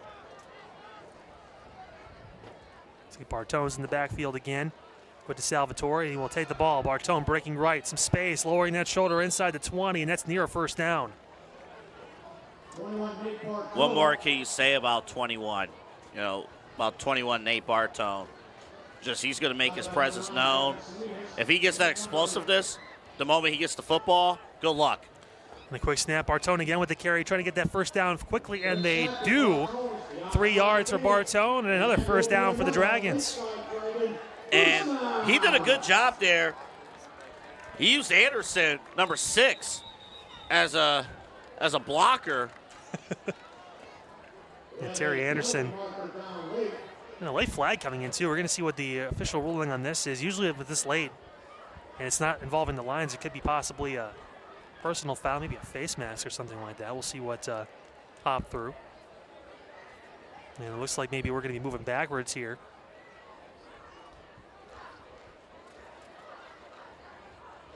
Or it could be possible that the referee just accidentally dropped the flag. We'll see what happens. Too many men on the field, yeah. The Dragons will just take that first down, decline the penalties. Here we go, 1st and 10 on the Falcon 15 for Lakeside, trying to get back into the end zone and put the pressure back on the visiting Jefferson Falcons. Left right side, that's Stitt with the carry. He gets, nope, that's actually Devin Miller rather with the carry. Miller gets down to about the 10 for a gain of about 5 yards. And we've noticed even with some of these, with some of the top tailbacks we've covered all season long, Kyle, like when they are hit with contact, they don't just fall like right there. Like they're getting an extra 2 yards. And fall forward, yeah. Yeah. And for a sophomore, too, and Miller to have that kind of poise already. He looks so natural just running the football with speed and space in between the tackles, too, finding those holes. He's done a great job with that. And speaking of Miller, he'll get the carry again up the middle, cutting back inside and brought down. Solid tackle, because if he didn't get there, Miller was going to go into the end zone. Yeah, he had an open opportunity, Kyle. Yeah, Boxar, his speed-adjacent counterpart on the other side with the big tackle. We've seen how quick that, again, Cage Boxar can be with that big kickoff return for a touchdown to start this half. Also, he's caught the ball extremely well for Jefferson today. 6 catches for 95 yards on the other side. Absolutely. We got a critical 3rd down here. The Dragons have not been flawless. They show some flaws in the red zone. So an opportunity here for them to score. And Salvatore going to keep it. Cut back inside. He's got a lane, and he's got a touchdown. Alex DeSalvatore gets in his 3rd touchdown of the game. He's got 2 through the air, and now 1 on the ground. And just like that, we're scoring a little bit more in this 3rd quarter. And let's take a look here at a replay. He wasn't even touched. He was not touched. And just to get credit to the blocking up front, they have put on a clinic all night long. Yeah, Grayson Petros up there, Gavin Grant, a couple of linemen that cleared the way for DeSalvatore to just march into that end zone, high step through, and get his 3rd touchdown of the night for number 3. What has been one of the better games he's had all season, too, so far. Absolutely, and they got an opportunity. They've been perfect to this point, going for 2. And so they'll do so again. Something that's very normal, spreading the offense out in a goal line situation. And you got Bartone on the backfield to the bruiser. And it's going to be a pass. Salvatore looking, some miscommunication. The ball is tipped and incomplete, so that one's not going to be good. Bill was trying to be like a pig on the outside, and there was nothing open. So the score will remain 30-8. The Dragons on top by 22 over the visiting, again, Falcons of Jefferson here on CVC TV. Of course, a reminder, the presenting sponsor for us here on CVC TV is Ohio Center for Oral, Facial, and Implant Surgery. Doctors Keith Schneider, Don Lewis, and Jill Weber. Their specialties include dental surgery and implants, corrective jaw and facial surgery, and trauma reconstruction. For all of your oral surgery needs, visit the Ohio Center for Oral, Facial, and Implant Surgery website. That, of course, www.ohsurgery.com. Of course, thank you for your support of the Chagrin Valley Conference and CVC TV. Though I want to give a quick shout out to someone on the field tonight that's not playing currently. One of the mentors of mine growing up in this business back in Lorain County in Oberlin, Ohio. Michael Kelly down on the sideline tonight taking some Michael. footage, yeah, and some video down in the blue and the white. Yeah. Near the 20-yard line of Jefferson. So shout out to Michael out there doing his thing. What up, Michael? And SportsDeskMagazine.com is where he does some different articles on teams out here in Ashtabula County, some coverage. So it was Dad as well. Works for multiple newspapers out here too, and still does some reporting on some teams. So it's a family affair for the Kellys. Absolutely, and he's getting a good experience here. With the new CVC Lake division, with the expansion, adding more teams out here, creating more rivalries, for Lakeside and with Jefferson area coming into our conference. A lot more good football being played. That ball, pooch kick, solid catch right there. Again from Jefferson, that was Seth Burlingham. And if you're wondering, yeah, that is the younger brother.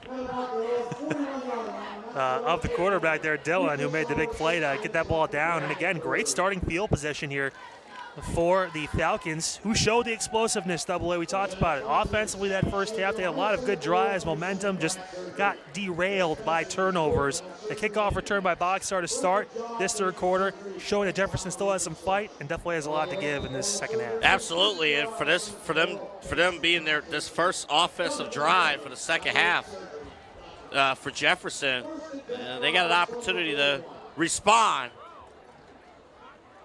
Here, you're just every play, every game, you're trying to learn the operation of the offense. Yeah, so now we get the first offensive sequence here for Burlingham and company. Boxar going to get the end around on a little pitch. He gets it to the right corner, turns it, gets past midfield, and gets taken down at about the 49-yard line. So a solid jet sweep carry there for Boxar, and that'll move the chains. Game about 11. I'll tell you what, every big play you see for Jefferson, you see over there on the sidelines. Lakeside's own, Brandon Hanna, who, young man, he's the head coach now for Jefferson, but, he's coming home, played here, Lakeside, the late 2010s, and he understands what football means here. He wants to bring that mentality over to Jefferson area and try to create that culture. And Burlingham going to hand off to the backside. Huge carry there for Jefferson. That, of course, was, again, I believe Funtash, who got the cut inside and got about 9. Yeah, Funtash, he is a big man, number 16, and he's fast. And it would not surprise me if he was on the track team. Just the speed and also just, the size, too. 6 foot 180 and some solid speed there, too. Falcons about a yard away from another first down. Approaching 5 minutes to go in the third quarter, and again, Jefferson trying to hang back in, make this a 2-score ball game. Burlingham in the shotgun, going to drop back the pass, looking, throwing over the middle, high throw, intercepted, and that's Bartone. He breaks the left side of the 40 to the 30 and tripped out of bounds. Turning on the Jets. Where did that speed come from? Watch the play here. Again, Burlingham steps up confident with a throw just over his receiver, Boxar. And then Bartone takes off to the races, gets brought down. Look at the stride. Nate Bartone with a fantastic interception. I'm telling you. 50-yard return, Double A. I'm sorry, Kyle. I'll tell you what. Being here in person, his speed does not do justice. It really doesn't. It really doesn't. It's unreal. Wow. Nate Bartone, what a interception in return. And Lakeside again forcing their 4th turnover of the night. Impressive, to say the least. And for this Lakeside team who's trying to, they get a W here tonight, they can make a push to maybe get back to the playoffs. And that's something that's very important in this program. And they have an opportunity to start working their way back into that conversation. We talked about Double A first time back-to-back years as Devin Miller gets the carry for a solid gain of about 4. First time in school history back-to-back years in the playoffs for Lakeside these past 2 years.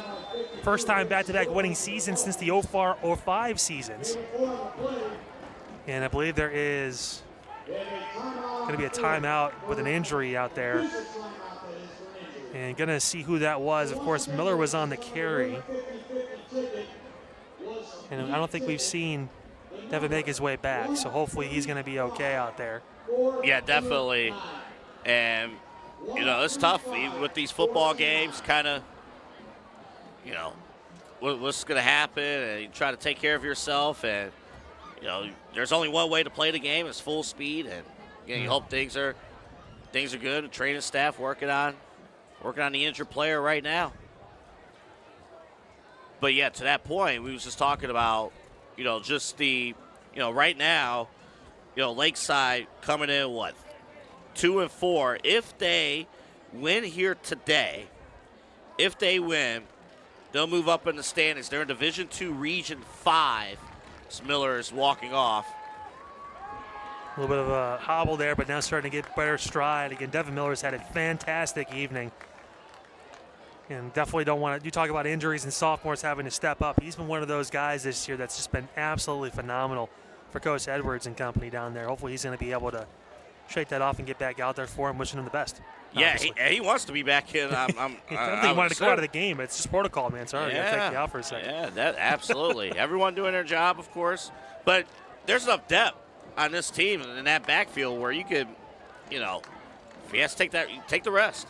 Speaking of which, there is DeSalvatore with the carry, gets tripped up, and that could have been trouble. He gets a first down, and that could have very well been 6 if he didn't get tripped up by the defender from the Falcons. So we mentioned all the rushing attacks, all the threats in the backfield.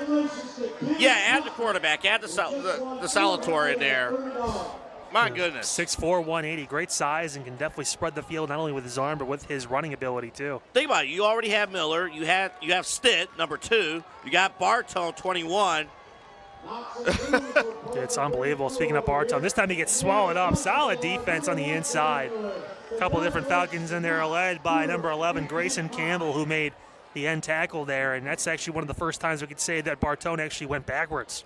Absolutely. He tried to cut back or try to get a cut, try to find that gap, between the guards and the defense, right there. This defense has been tested here tonight, but they are gaining valuable experience, and they have an opportunity to make some stops. Very much. Bartone again in the backfield with DeSalvatore. 2 wide to the right. And DeSalvatore going to throw the ball. It's open, and it's tipped and incomplete. That was a touchdown for a second, then it was almost an interception for a second. And instead falls to the turf. Told you they would double up on their pass attempts this quarter. You were exactly right, Double A. Sincere Turner was the target. Remember, he caught that second touchdown pass to end the first half. And that's the first incompletion of the night for DeSalvatore. He's 3 for 4.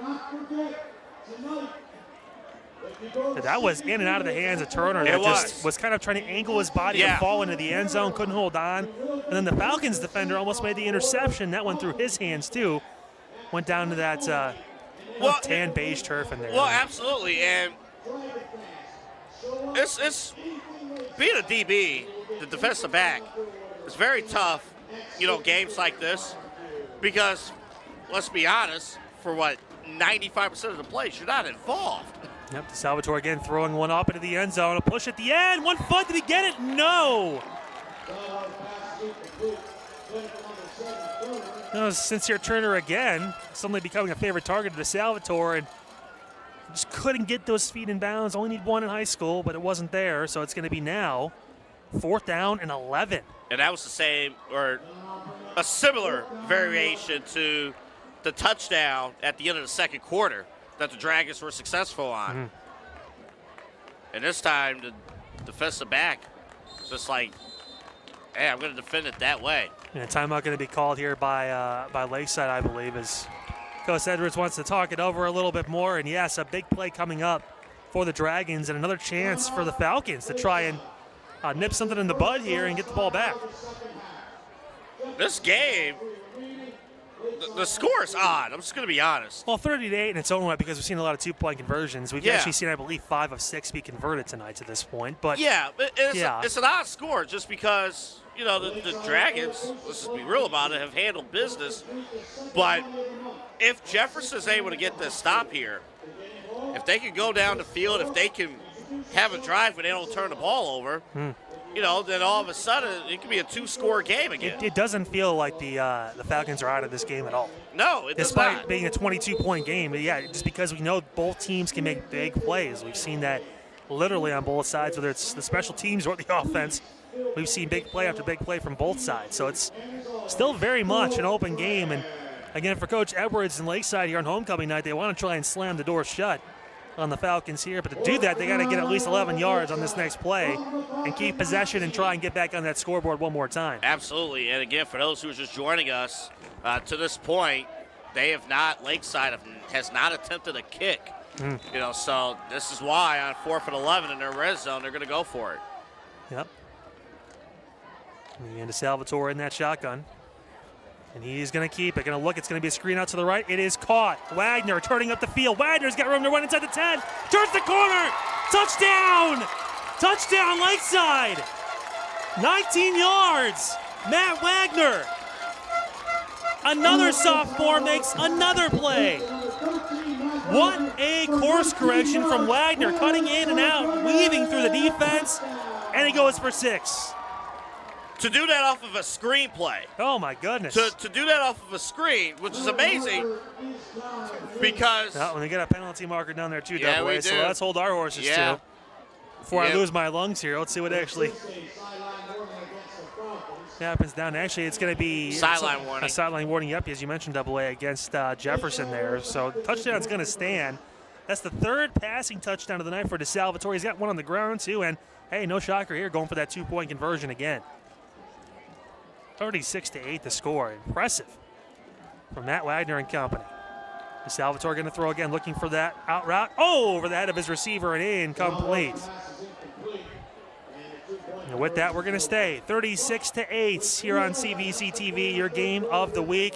What a performance so far by the Lakeside Dragons on that play, too. 4th and 11, the second time in the game they faced a 4th and, well, not really manageable, 4th and long, and they converted with a touchdown. Yeah, they did. I think what's amazing, we see all the runs that Ashtabula Lakeside has operated on. If I'm not mistaken, I believe that was the first screenplay of the game. And to do that on 4th and 11, perfect play call by Buzz Edwards and the offensive coaching staff. To understand that, you get the speed of the receiver there, and the receiver had a tiptoe just to stay balanced, to stay in bounds. Great overall play for a Lakeside Dragons team that is, trying to get things back on track here for the season. They had a tough early start to their schedule, faced a lot of tough teams, and now they have an opportunity. These kids, they believe they can do some things. And again, you talked about it, back-to-back years in the playoffs, first time in school history. They don't want that to go away. Coach Edwards telling me earlier this week, 2AA, yeah, these seniors don't want to be that team that loses that streak. They want to keep this going. And you can tell just by the fight they've had throughout the year, some tough games, a tough schedule too, but a chance to try and pull a little bit closer to 500 and make some noise, especially now in the CVC in that late division with those new teams joining in. As with 3:11 to go, Lakeside going to kick this ball back over to the Falcons, who are going to try and regroup and get something going on offense. 4 turnovers tonight. Boxar's got a return for a touchdown already. Gets the ball in the middle, still breaking through, still on his feet, swung down. Hard hit at the end there, down to the 45-yard line. So again, great starting field position. That has not been the problem for Jefferson tonight, AA. They've been able to get great starting spots all over the field. The problem is 4 turnovers. What I would like to see them do here on this drive, they had success earlier in the game running the football in tight formations and just getting back to the line and just explode. I would like to see them kind of go back into that. I want to see them get, you want a successful drive where you don't turn. I'll put you this way, Kyle. I'll put you this way. If a turnover on downs, like they go for it on 4th down, they don't get it. To me, even that wouldn't be a failure of a drive if you're Jefferson. You just do not want to give the ball to the other team. You don't want to turn the ball over. Definitely don't. It's Funtash with the carry. He's had a great night, cutting back inside, still on his feet. Funtash breaks through over the midfield line, and for all intents and purposes, that should have been maybe a 3-yard run. It ends up being about a 7-yarder. Great effort. He's been putting in the effort. Every time he's got in the football, 7 people in and out, of course, but he can make things happen with his legs. He's been doing it all game long. It's been a fantastic game for Luke Funtash. 12 carries, 68 yards on the evening. Again, for Funtash, again, the senior running back who has bowled the bulk of the load here running the football. We've seen a lot of pass attempts for this squad, too, in Jefferson. But, again, the turnovers. 3 interceptions tonight from Burlingame. Take the snap. It's getting off to the right. It's Boxar. He takes the carry, cuts inside. And actually, no, that was Webster who got the ball. That's 7-1. That's close. Those jersey numbers it is. Yeah, it is. This Webster gets about a yard. So, 3rd and short coming up for Jefferson. Already and cross the midfield line here, trying to take advantage again of solid field position. I'm not sure if these guys have a draw play in their playbook, and actually they're not in the formation to run a draw play. But if they were, but I like this. Just run the football again on third down. That's what they do, putting his head down, pushing forward, and looks like they're going to have just enough. They needed 3. They got like 3.5. Great job there, again, by Funtash to get that first down. Put your 2 tight ends, put them in there, put them in the formation, max protect, and run the football. You've had success. I think they just did the official measurement. They just did, yeah, down to the 45-yard line of Lakeside, so that's going to be a Falcon first down. This drive crucial, AA, of course, now being down 28. No more time for error, no more time for turnovers. That time has passed. If you're the Falcons in this offense, you need to get down this field quick and get in that end zone. And you just want a confidence booster. You want a clean drive, a clean drive, and that's really what you're gunning for. You know, substitute guys in and out. Just have a drive where the ball is not turned over. So here we go, 1st and 10. Other side of midfield for the Falcons. Lingham going to hold for a long option. He's going to keep it himself. Cut back to the outside. Actually, I think that's Boxar, who actually played quarterback in that sequence. And he got maybe a yard or 2. Yeah, he is. And you know what? You know, he's listed as a quarterback. He was actually, at the beginning of the season, in contention to being the starting quarterback for this team. It looks like he's going to be getting a lot of those touches now, AA, he's back in at that position. We'll see what happens here on 2nd down and about 9. And it's going to be option play, solid hit. Wow. By Lakeside there, just blowing that play up. They're trying stuff. Just not happening. Yeah, that was Terry Anderson that got in there and made that big hit. 3rd down and long coming up. 30 seconds to go in this 3rd quarter, and the Lakeside defense starting to wake up a little bit, AA. Absolutely.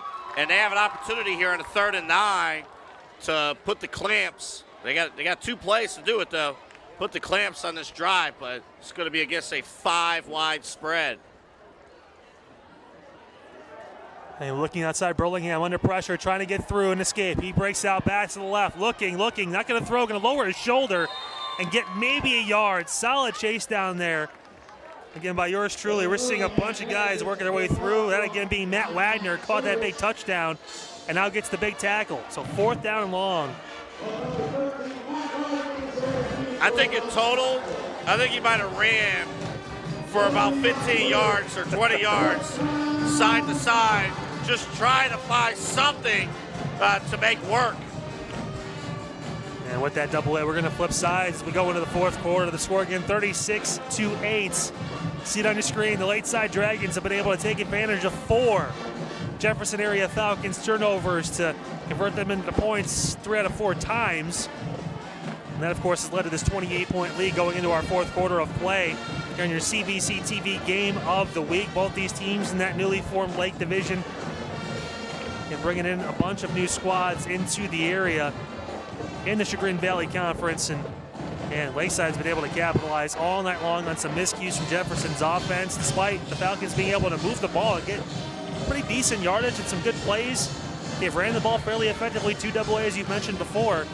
Just now another long 4th down attempt, this time on the Falcons side of things. Now we've seen Kyle, Lakeside make some big plays. Why are you trying to talk over this epic drum battle right now? There's an epic drum battle happening right now. It's not like it's a turf war down there. Looking over, I expect to see someone throwing punches the way you kind of described that to me, buddy. I'm like, my mind is blown right now. These bands have been amazing. It really is. And as we pivot back to the action on the field as we're ready to start the 4th quarter. See multiple backflips from the cheerleaders too on the Lakeside sideline too. So everyone's peak performance week 7 of the high school football season. Everyone has stepped up tonight. Burlingham under pressure, throwing over the middle. It's caught. Boxar turns the corner. He's got room to 120. 10-5, still on his feet, and in for the end zone touchdown. big play from the Falcons. 44 yards for a score. Watch the replay here. Solid by Burlingame. Steps up on the money to Boxar, who turns upfield. Couple chances. It was the Salvatore who could have brought him down, but no dice. Falcons on the board again. Yeah, the solid football that was thrown there. And just the speed there. And Jefferson take it again on 4th down. We've seen both of these teams have delivered on critical 4th down offensive plays. And that time the Falcons on 4th down, where this game could have been slammed shut. And the Falcons hanging in there. Truly phenomenal. A huge play there. 44 yards for the touchdown. For the night for, again, number 1 on the other side, Cage Boxar again. He's got 7 catches for 139 yards and a touchdown, and that 74-yard kickoff return for a score. Now a 2-point conversion attempt. Burlingame looking to the right, throwing. The ball's coming out a little rough, and a big hit. No dice. Jefferson made the completion but couldn't bring it in. That was Boxar again who caught the ball. Solid job there by Caleb Stitt to keep him out of the end zone. So the score will remain 36-14. The Dragons on top again of the visiting Jefferson Falcons here on CVC TV. Hey, what about our sponsor for the program? ChagrinValleyConference.com, of course, is Ohio Center for Oral, Facial, and Implant Surgery. Test doctors Keith Schneider, Don Lewis, and Jill Weber.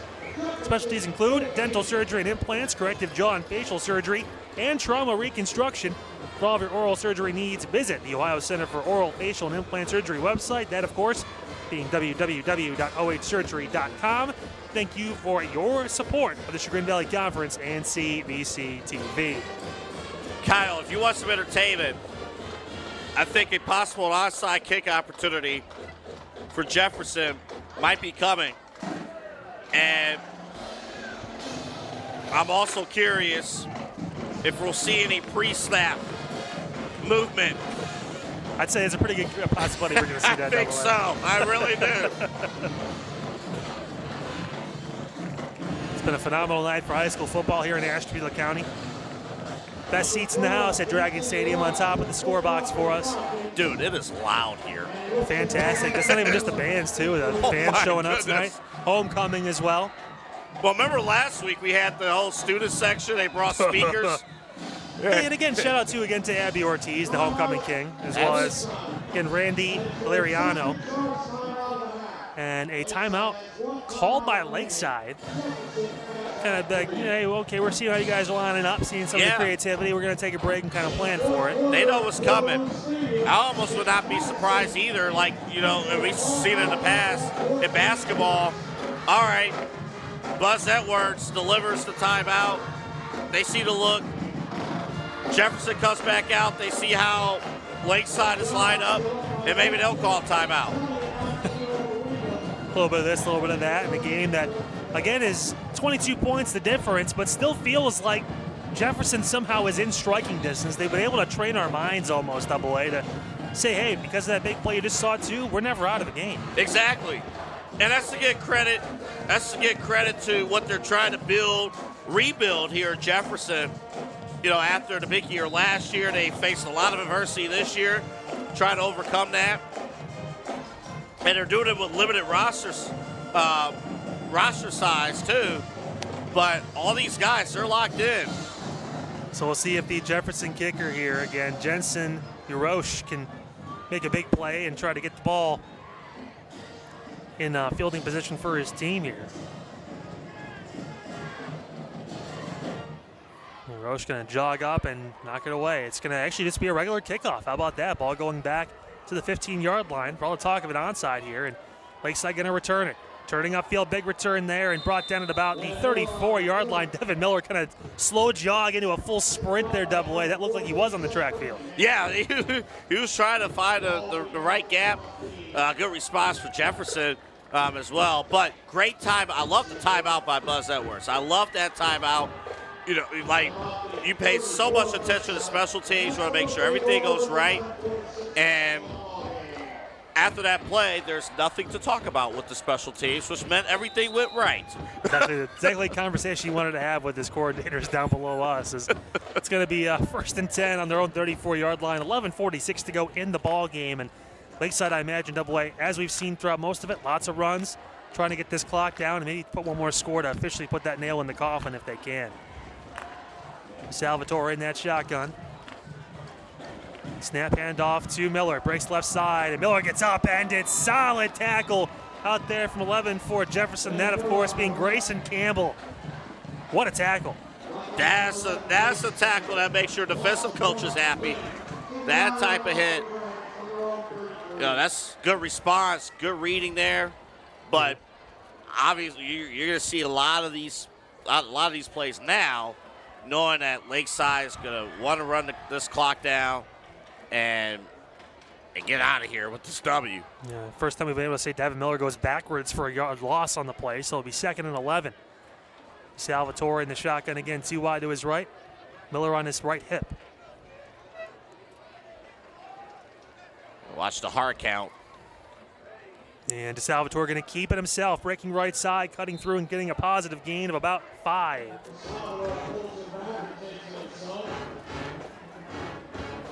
Again, with that carry, too, Salvatore going over 50 yards rushing himself. Well, unfortunately, we got a man down. And going to try and get eyes on who we have, as it's going to be an injury timeout. And we did not see Salvatore get up, I don't believe, AA, and that's, of course, now the 3rd time tonight we've seen one of the bigger star players for this Lakeside team. Of course, we saw Webster earlier. Of course, he came back and caught the touchdown. We saw Miller go down in that first half and get back up and find his way. Now Salvatore shaking up a little bit after that hit. Yeah, definitely, and hope that he's okay. He's been, he's the leader of this team. What a game! He's had an incredible game. Yeah, I mean, 4 for 6, 4 completions. 3 of those completions were touchdown passes. He's also got 53 yards and a touchdown on the ground as well. So 4 total touchdowns. He's been making impact left and right. And again, now sitting up, and that's a good sign of just kind of stretching things out a little bit. As it's starting to feel more like fall. Day in and day out here, AA. Yeah. We, of course, left our jackets in the car because, well, we still want it to be summer. Yeah. It's our fault. We're idiots, that's why. You just came out and said it. I was trying to sugarcoat it. He went right for the jugular, like right away. Good to see the quarterback up. And he's still kind of walking a little bit, a little groggy here. And it almost looks like maybe his head's down, too, hoping that Salvatore is going to be okay here. What he means to this team. Yeah. I mean, and just, just the leadership and just the growth. Again, we had their game last year against Chagrin Falls. And to see the improvement from the Salvatore and, Nate Bartone and several other players, especially up front, like, it has been really special to really see. And, obviously hoping that he is okay. So I believe Terry Anderson's going to be now in the backfield taking a snap here. Will they tend to Salvatore? Carry at the middle. And actually, no, that is going to be a big carry, still on his feet. That's Stitt. Caleb Stitt moving the chains for a first down inside the 45-yard line of the Falcons. Wow. So you're telling me, all right, new quarterback goes in. In fact, Caleb Stitt, who's been in the rotation in the backfield, and the first play is an option. Went for it, got a big play. How about that? Caleb Stitt moving the chains, solid 14 yards and a first down. And the Salvatore's right back in the game. Like nothing ever happened. There you go.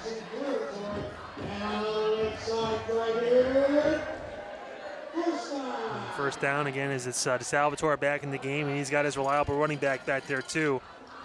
And big 21, Nate Bartone on his left hip. Drawing down that clock. 1st and 10 from the Falcon 44. There's Bartone with the carry. He breaks through the middle. Big gash and another first down for Lakeside. He needed 10. I believe he got 11 AA. Yeah, he did.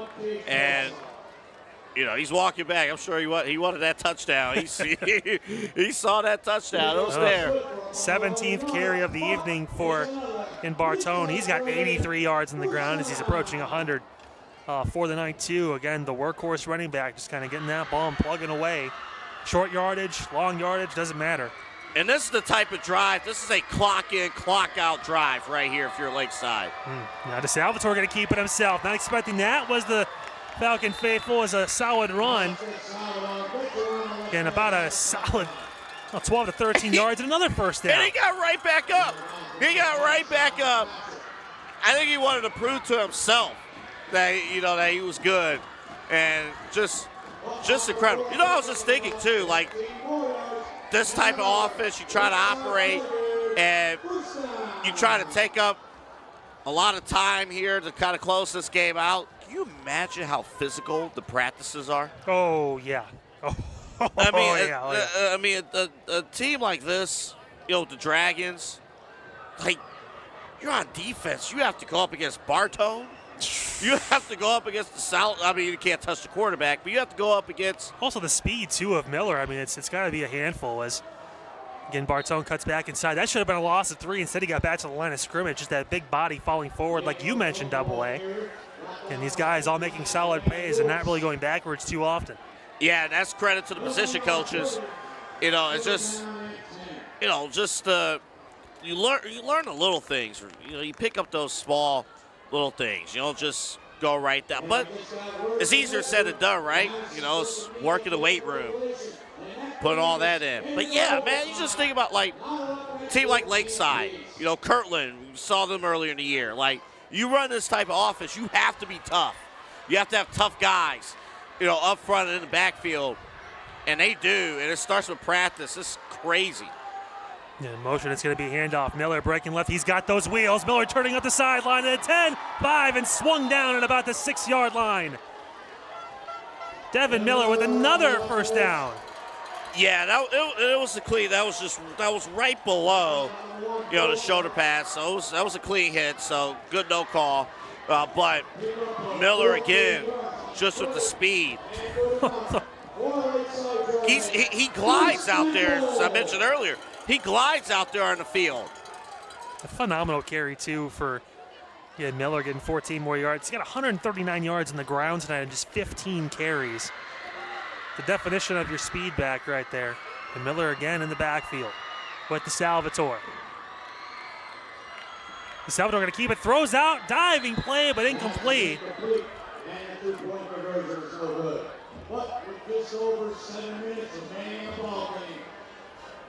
There's miscommunication here. I thought there was a touchdown on the play before from the home announcer. Instead, it's going to be second down and goal here. So every time Miller touches the ball, I think maybe he can get into the end zone with his speed and ability. But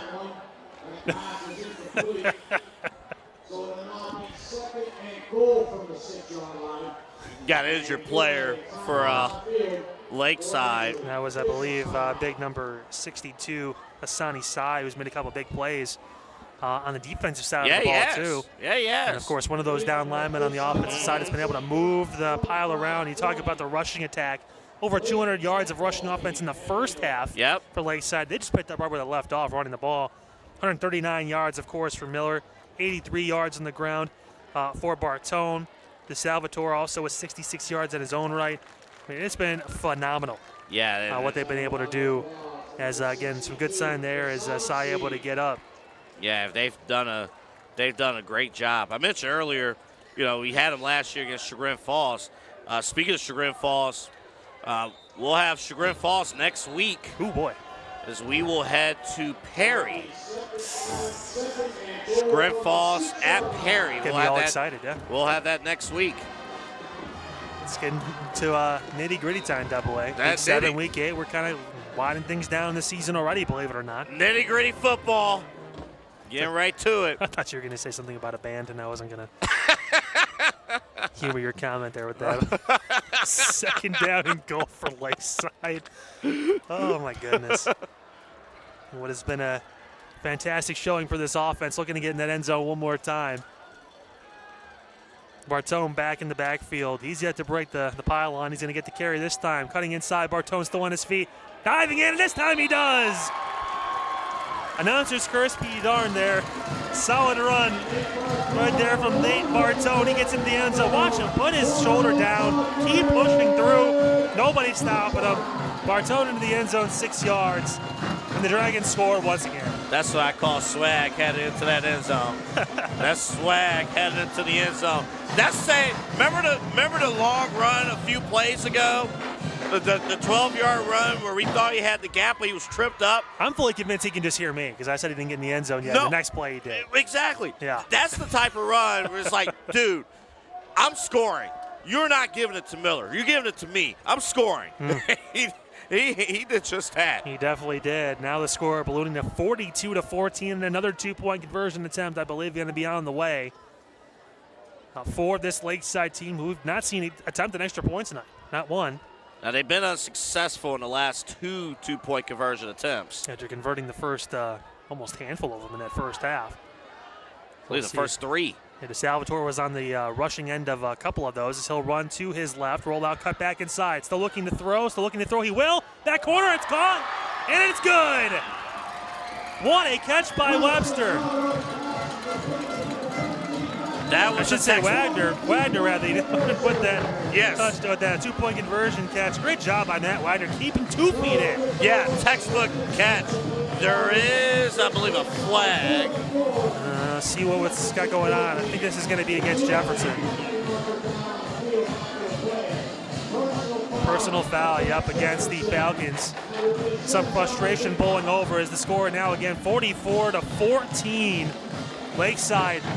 And again, Jefferson scoring 14 points in this second half, AA. But the problem is, with all those turnovers in the first half, they dug that hole so deep that they played fairly well in this third and part of this fourth quarter. But again, Lakeside still in rhythm, and Jefferson just too far of a deficit to try and dig themselves out of. And part of that's frustration. You want to make the big plays, and unfortunately, it just didn't happen. And you're facing really, really good football teams, and soon enough, you will be among those top football teams, and you'll have that happen. But you take all this, it's all learning experience for Jefferson. There's positivity I see over there. Obviously, they're not happy that that the score is what it is, but you take all this in, and hopefully you build, and then the ones that want to be around, to finish off the season and head into next year, you'll have that opportunity. And definitely with the game they had, the season they had last season too with the Falcons, of course. Obviously some disappointment, I'm sure, on that sideline as the ball's going to get placed on the 45-yard line of Jefferson because of that 15-yard penalty. Well, and I'll mention too, Brandon Hanna, head coach of Jefferson, he mentioned in media days, let this return here real quick. As Boxar has it, comes inside and actually gets brought down. The ball came out at the end, and I believe that's going to be Lakeside football. We'll see officially where this gets ruled. And nope, they're going to say no. Jefferson did fall on that. That was a close call for the Falcons there, but Jefferson keeps possession. Boxar got stripped at the very end of that little return after a solid kick because the ball was on Jefferson's 45-yard line. And again, it's those little things. It's those little things. It's the, can you hold on to the football? Can you take care of the football? It's we call it the boring things, but it's the fundamentals of football. That's just what it is. That's just what it is at this point. It was almost the 5th turnover of the day for the Falcons. Instead, they will take over. Absolutely. In 1st and 10 on their own 19-yard line. It's been a tough day for the sophomore Dylan Burlingham, but he's been able to right the ship a little bit in the second half. Throwing left side, that one's caught. Solid tackle out there by Lakeside. And Boxar continues this fantastic evening tonight. A couple more yards. He eclipses 140 yards receiving at Boxar. Yeah, he's a good talent. He's a really good talent. Anytime the football is near him, he's grabbing it. He's been putting in work. 2nd and 8 now on their own 21. 5:50 to go in the ball game, and again Jefferson just trying to build some momentum, show some fight at the end of this. Looking left, Burlingham throwing, it is caught. Breaking inside, turning upfield, still on his feet. Boxar, another big play, still on his feet. All the way past the 35, out and around the 37, 38-yard line. No, they're going to say he got to the 40. Wow, 19 yards and a first down. Absolutely, and this is, look, game's not over in terms of, the clock going to 0-0. Like, you want to see who's still going to compete. You want to see, who's going to still be in it, going all the way. And that's how it goes. Well, Burlingame has 10 completions tonight. 9 of them have been to Boxar. Yeah, they got something going. 160 yards and a receiving touchdown in his own right, and we're not done yet. Burlingame in the shotgun, 1st and 10 on their own 39. Throw over the middle. That's perfectly placed and caught for another first down. Solid touch on that pass, I believe. That for the Falcons was, I want to say, Sean McLaxis with the catch. And it's another first down. Burlingame under pressure. He's going to roll out to his left. He's going to get some positive yards after getting that pressure. Solid 7-yard run. His longest rush of the night so far. Yeah, Burlingame to this point, I would go the last passing play. I like how he went through a couple of his progressions, found the perfect guy. That wasn't his first option. Went ahead and made the play. Watch Burlingame trying to keep this drive moving for Jefferson. 4 minutes to go. And a timeout going to be called by Lakeside. And I believe, Double A, that should be their final timeout of this first half, or second half, and that will be. Yeah, it might be. Defensively, you want substitutions probably too, yeah. Substitutions, I don't think they have 12 men on the field, but you got guys running around. And you don't want that to happen.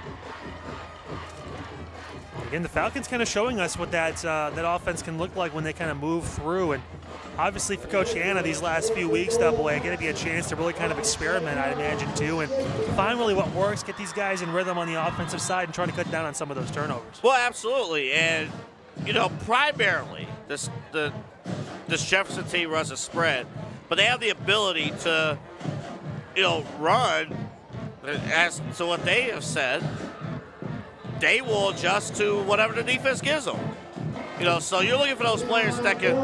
And it's a low snap. It's out of the hands of Burlingame. He's going to get brought down and swung for a huge loss. And that one just got away. Wow. That's the story of the game, Kyle. Yeah, one of the Dragons, Aaron Artman, he's a freshman that made that play back there on that low snap, and that was a short second down that now turns into a very, very long third down after that low snap. Ball all the way back inside the 40 again to the 39. Quick pitch out to the right. That's Boxar. He catches it. Cuts back inside. He's got room to work. Cuts back outside. Here he goes. Down the sideline of the 40 and pushed out of bounds. And about the 36-yard line, did he get the first down? Yes, he did. Oh, my goodness. What a play.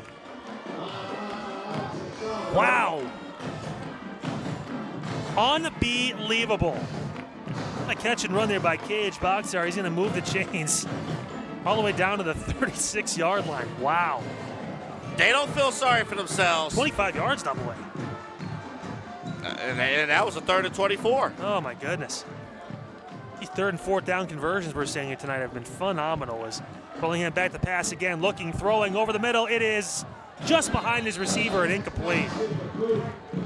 I want to give credit because I know, we've had a few of the interceptions, but as far as pass protection and blocking, the Jefferson offensive line, part of their offensive line, you got 2 freshmen on the ends. You got Tressler, number 75 on the left side, the left tackle, and you got Miller, the freshman, number 60, the right tackle. Now Burlingame stepping up. He's going to get brought down, met by a slew of tacklers, including Terry Anderson, who got inside. That's the 2nd sack of the night. And as I mentioned that, the defense brings outside pressure. But throughout this game, to this point, I think the toughest thing to do is to be a freshman lineman, a freshman offensive lineman. Because you're facing the very best. You're learning the protections. night in and night out. And the pitch to the outside and third down and long. It's going to be caught and sliding down to the 40-yard line, losing his footing there. I think that may have been, yeah, that was Webster out there. Matthew Webster, the sophomore, another one of those sophomores making a big play. They got to, this is, you know you have a class when you see it. Oh, yeah. You know it. He only been in about 4 yards there, but Webster had a lot of room to run if he was able to stay and keep his balance. He just kind of tripped up by the turf monster there. So it's going to be 4th down and 14, 50 seconds to go in the ball game, and this could be Jefferson's last stand here with the football. Burlingham has been fantastic tonight too, throwing for 210 yards, and penalty coming in. Looks like that was encroachment, so give him 5 more and make this 4th down a little bit closer. The first penalty against this Lakeside defense all night long. And of course that clock is running, so we're down to 20 seconds. And yeah, by design, double A, maybe even 2, kind of have them just jump offside and run that clock a little bit further. They just hustled to the line. And trying to get at least one last play off for the Falcons. And Burlingham gonna pump and gonna look. He's gonna throw a ball up into the end zone. That ball is out there. It is incomplete, out of the reach, and that's gonna do it. Final score tonight, folks. There you have it, 44-14. The Lakeside Dragons win on homecoming. A 30-point win against rival Jefferson here on CVC TV AA. Your final thoughts on the game first. We'll start with the visiting Jefferson Falcons falling to 0-7 now on the season. Thoughts on what you saw tonight from them and what they're looking forward? Tough game for them. They had some opportunities, had some really good plays for them, but of course the turnovers, you know, that bit them throughout the game. But a lot of talent on this team, a lot of speed on this team, and you know they're trying to build something here, culture-wise, and for Brandon Hanna, the head coach, you know, to come back here to where he played football and made things happen here at Lakeside. I'm sure this is a special game for him, and they'll learn. For this Lakeside Dragons, this was a big game. Yeah. This was a huge game.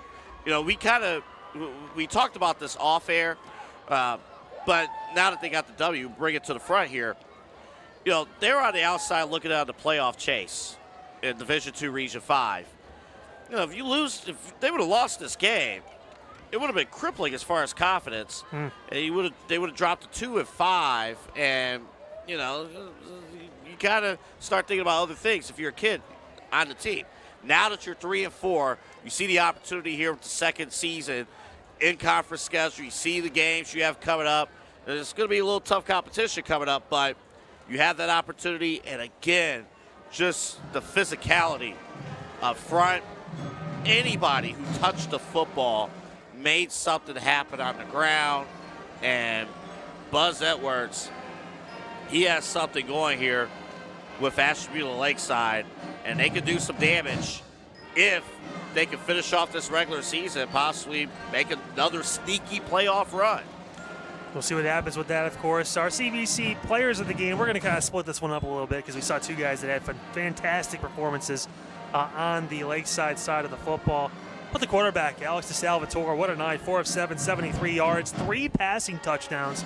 Also, 9 carries, 66 yards, and a rushing touchdown. And can't forget the ever so talented Devin Miller. What a game for him. 139 yards rushing. He had a rushing touchdown. Also caught that 38-yard touchdown pass. Yeah, the opening touchdown catch. Did that. And they also had an interception on the defensive side of the ball. He did a little bit of everything. Devin Miller, Alex DeSalvatore, again, our players of the game. Also getting a shout-out, too. So what a game by Boxar tonight. Again, on the other side there. Again, KH Boxar with a fantastic game for Jefferson. 10 catches, 185 yards, and a touchdown. He also had that 74-yard kickoff return for a touchdown. If there's ever was an honorable mention award, he deserves one tonight for his performance. Can I throw one more honorable mention to Nate Bartone, number 21? 100%. 19 carries, 89 yards, should say, in that touchdown, and just put his head down and got the hard-working yards tonight behind that big offensive line for Lakeside AA. You are 100% right. He had a fantastic game. Year-to-year improvement, and I think out of all the teams we've seen here, the Lakeside Dragons, they have made, especially some of their stud players that was here last year, a significant year-to-year improvement, from all these guys. And again, a top-level sophomore class. And this Dragons team, they're ready to go. Last thing I'll mention before we go, the Falcons, they have something. They absolutely have something. I know when you get to this point, like that record gets to you. It just does. But they have something. They, just continue to go to practice, keep your head up high, stay together as a team, trust in the process that their coaching staff's trying to put together, and good times will come. It will definitely come. So hopefully they keep their heads up and they'll keep it going. Also, again, two of the best bands I think we've ever seen. Yeah. And today, too. Yeah. We've both been doing high school football for a long time here in Yeah. Northeast Ohio, and that was impressive. So shout out to them again, both Lakeside and Jefferson, both the bands phenomenal. And, of course, the teams, too, bright futures for both. One, obviously, trying to make the playoffs this year. Another, really trying to retool and get ready for another run here in the coming years in Jefferson. And the alumni band. Can't forget about them. Can't forget about them. Definitely can't. Everyone's going to Universal. Guys, you want to come? Everyone want to go? Nah, it's fine. Okay, whatever. I want to go to Universal. All right, let's get out of here. Everyone's Kyle. done with the mouse. Yeah, we're going to wrap it up, guys. For the cast and crew here, of course, Double A Anthony Alford, myself, Kyle Cornell. Thanks so much for tuning in. The final again tonight, 44-14, Lakeside with the big win over rival Jefferson here on ChagrinValleyConference.com. We're in Perry next week. Until then, we'll see you guys later. Have a fantastic weekend.